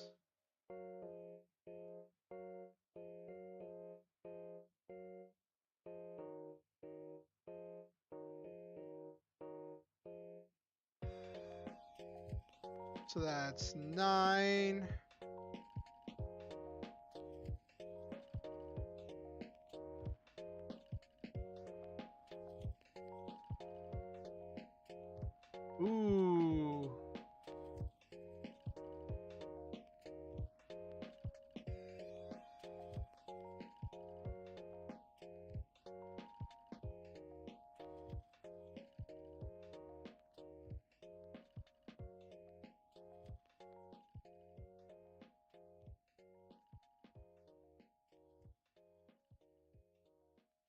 So here we've got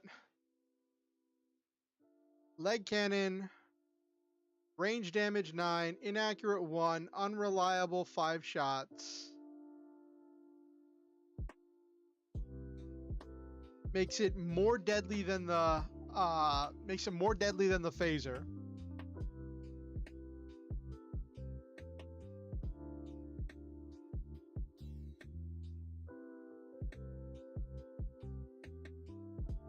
And with 8 points, she can power stunt it to do a number of things. There's a lot of options there.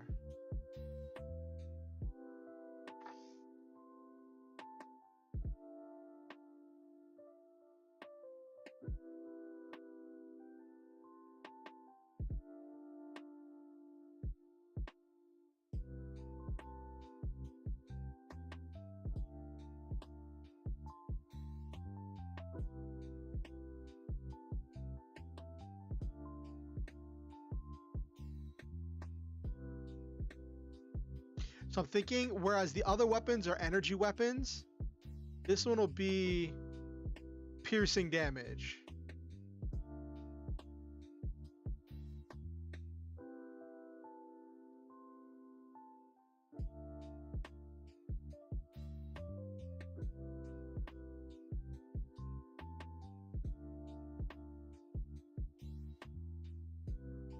What were you saying? It could be a power stunt, like the leg cannon could be a power stunt or something else?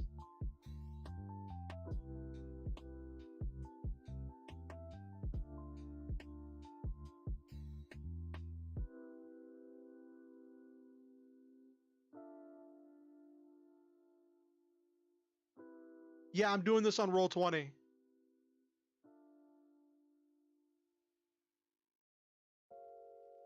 Yeah.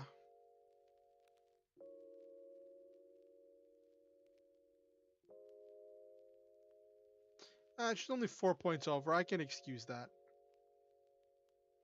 I wanted to get more... Oh, with the increased...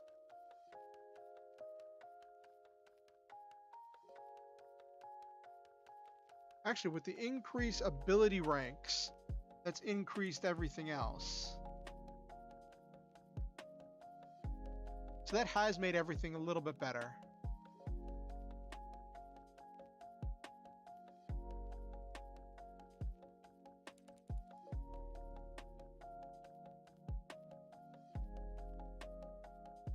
I would just lean into it then.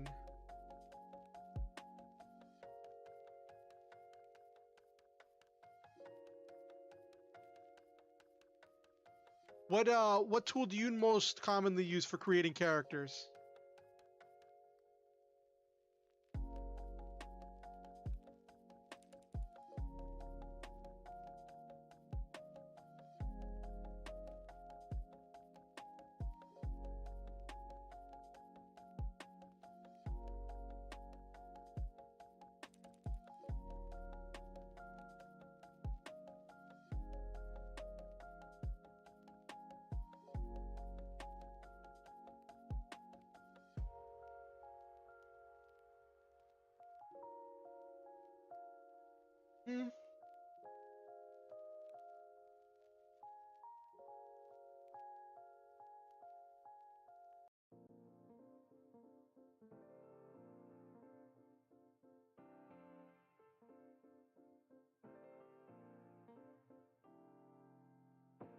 Leg might have a jump jet or other stuff in the power stunted cannon. Could be an emergency fuel dump. Ooh. So I used to use Hero Labs, but the thing is, you have to pay for Hero Labs if you want to save the character you're making. And I understand that Hero Labs is so worth it. I'm not even gonna question how much value you get out of Hero Labs. With it all being right there, and with you being able to export it to all kinds of formats, and with it having everything in there for you, built in, all of the limitations, showing you everything as you go so you don't have to manually type stuff. Hero Labs is the end-all be-all for these kinds of things, I just don't have the funds for it. It's like $50 to get all the Hero Lab stuff from Mutants and Masterminds 3rd edition. That's just not an investment I can afford. So I'm just using Roll20 because it's free.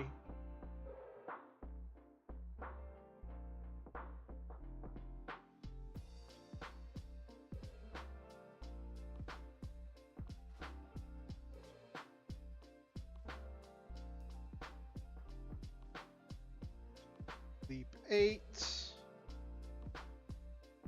Leap's only 1 per rank, right?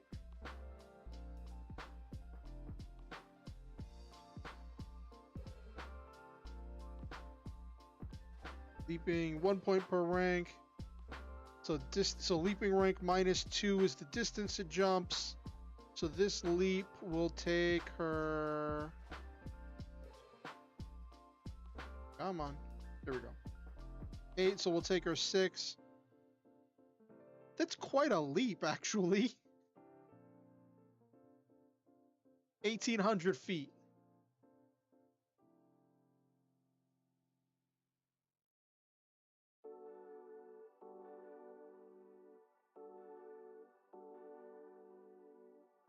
Actually, I'm going to make that leap 7.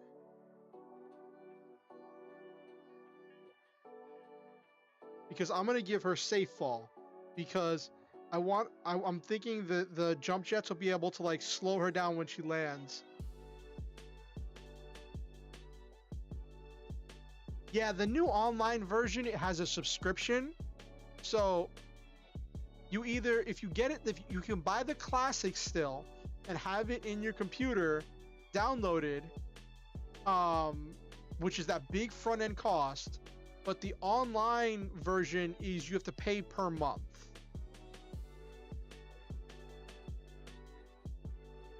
Let's see what we got here.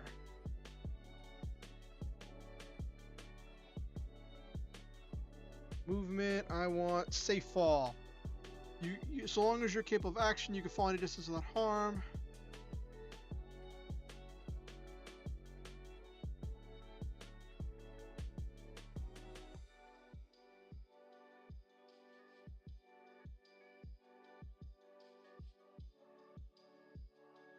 All right, that's 2 points per rank.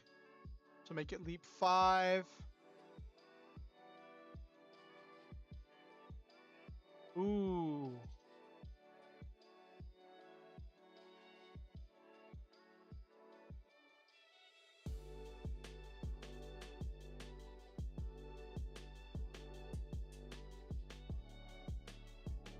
That drastic. So, yeah, feature for EVA maneuvering.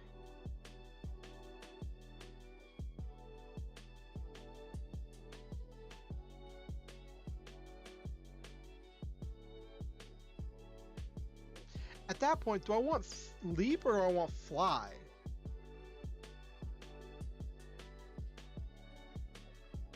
Yeah, that's what I was just thinking about, actually. Environmental adaptation 0G.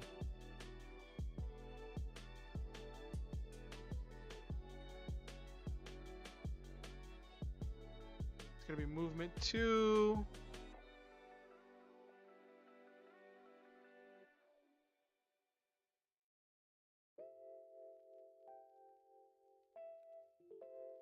Yes, you're right.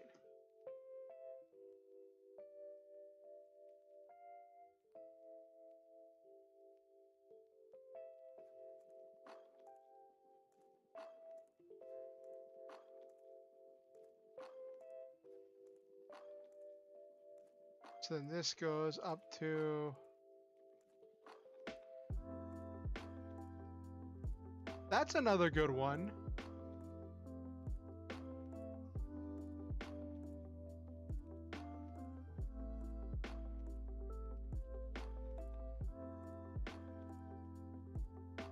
I like that.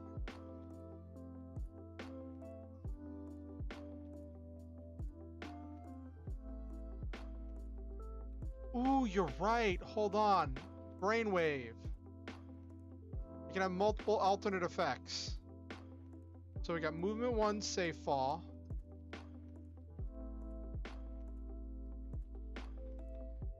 Leap 5. So I have the jump jets, and then you have the extra vehicular movement. Okay, got it. So leap 5 can move 250 feet.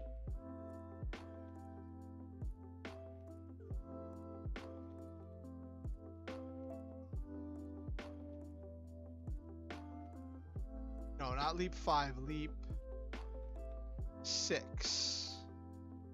Double that to 500 feet.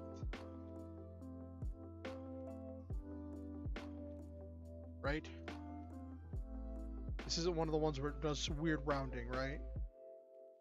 Yeah, 500 feet. Okay.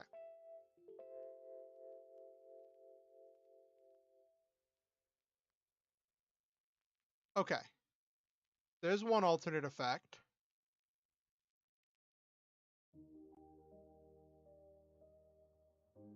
So even if she leaps 500 feet straight in the air, she'll fall safely.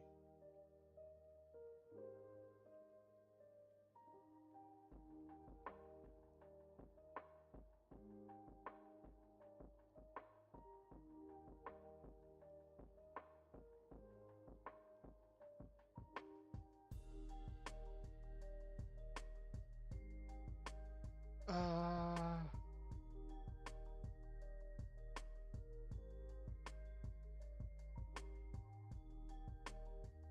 060G.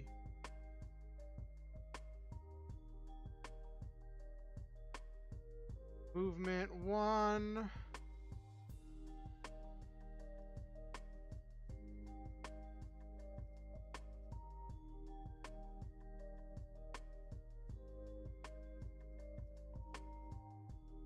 G.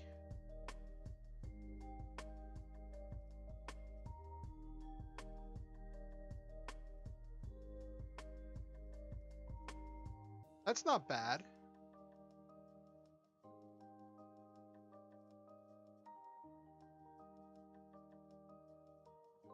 Okay, and then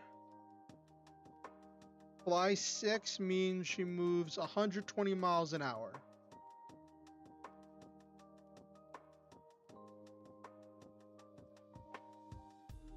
And can move 1,800 feet per round. Okay. So she can move. I think that works out really well.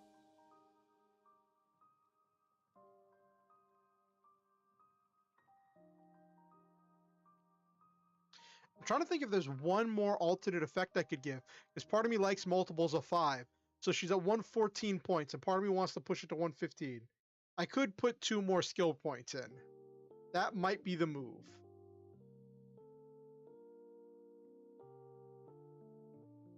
But I'm trying to think, is there anything else I could give the leg cannon?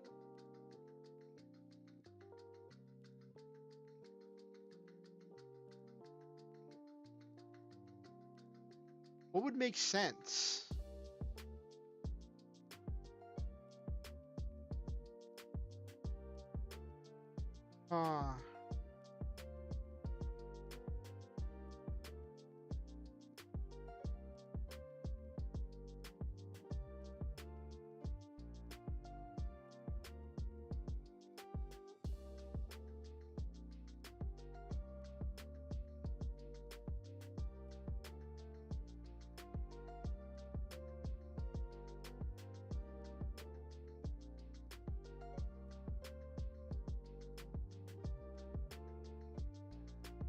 But you know what? That's already pretty good.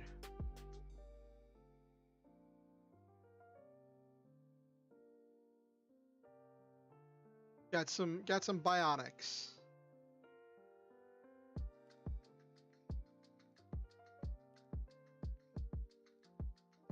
I think tonight has been pretty successful.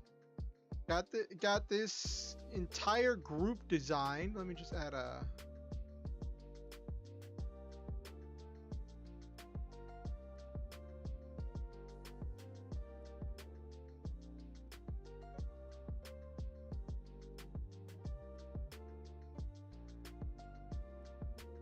We.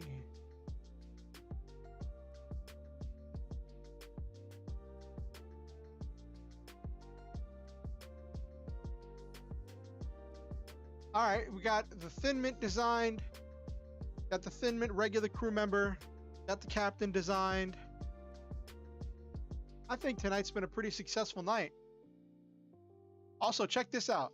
I made this map in Roll20 using using a lot of the free assets I got from 2 Minute Tabletop. It's definitely fun. I'm working on learning how to make maps in GIMP, which that's been an experience learning how all of that stuff works. And I've been delving into, because I noticed that in my game, I stream my game, and a lot of the map art I was using was just map art I found on forums and stuff online, but it wasn't stuff I'd made myself. And while I can't afford to commission art or anything for my game, I was thinking the least I could do would be actually put the time and effort in and make the maps myself using free assets I can get through legal means, you know? So I put a lot of effort. Let me just zoom out so you can get a better look at this map. This is the map I've designed. It took me quite a bit. Let me show you the other one I made. This one's half the size. It's much smaller, much simpler. I'm thinking I might stick to this design because these ones are just easier to manipulate. Might just be easier to deal with. Or I might have to make my floor tiles smaller. Thank you. So I found these floor tiles that I could use in order to build the map. And then after I found the floor tiles, there was a lot of things for buildings and for chimneys and stuff. I want to be able to show them the town that they're in, and if they are fighting, show them the town they're flying above. Like on this map right here, this building that's outlined in red over here, the player's ship is currently hiding underneath this building on the planet they're on.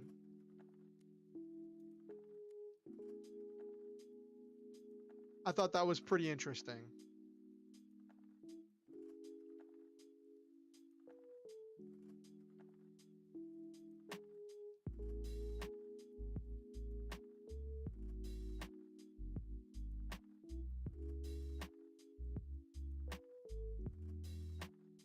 But on that note, it's 11 o'clock now, and I need to start getting ready for bed and all of that stuff. I want to say thank you to the last 6 months for showing up on the stream. It was nice having you.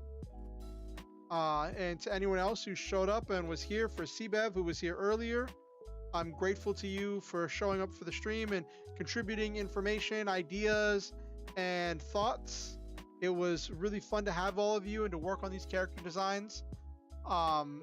Next week, Wednesday at 8:30 Eastern is when I'm going to have the next session for my game I run. It'll be streamed on this YouTube channel. It's called All the Lights Are Stars. Bonus points if you can figure out what that's a reference to. And I hope if you might be motivated to come check that out and see all the outer space hijinks we get up to in our stream. But I just want to say I hope you have a wonderful night, and I hope that that your day was wonderful and all of that stuff. Please be sure to like, comment, subscribe, ding the notification bell so that way you can get notified of whenever I go live or post new content. I'm working on a character build video for Yuna from Final Fantasy X and her first summon Valifor. I have the whole thing scripted. I just have to finish recording it and then edit it all together. But it's on my to-do list. So that's just something I have coming down the pipeline. And then Mondays and Fridays, I stream Final Fantasy X. If you want to come check that out, just playing the Final Fantasy X and X-2 HD remake. And on the weekends, it's either Saturday or Sunday, I stream Minecraft usually. Updates about that and changes to the schedule will be posted on Twitter and on Discord, so be sure to follow me on Twitter and Discord if you want to be kept up to date. All my information is in the description of the stream. But anywho, now that I've gotten through all of that, I still have to get used to saying that at the end of streams because it helps so much for me to let people know what I have coming. But yeah, hope you have a wonderful night. Always remember the motto: shoot for the stars, have wonderful adventures, live your dreams, and always, always, always stop to enjoy the memes. Remember, I love each and every one of you, and you are wonderful, special, and valid. Have yourselves a great night.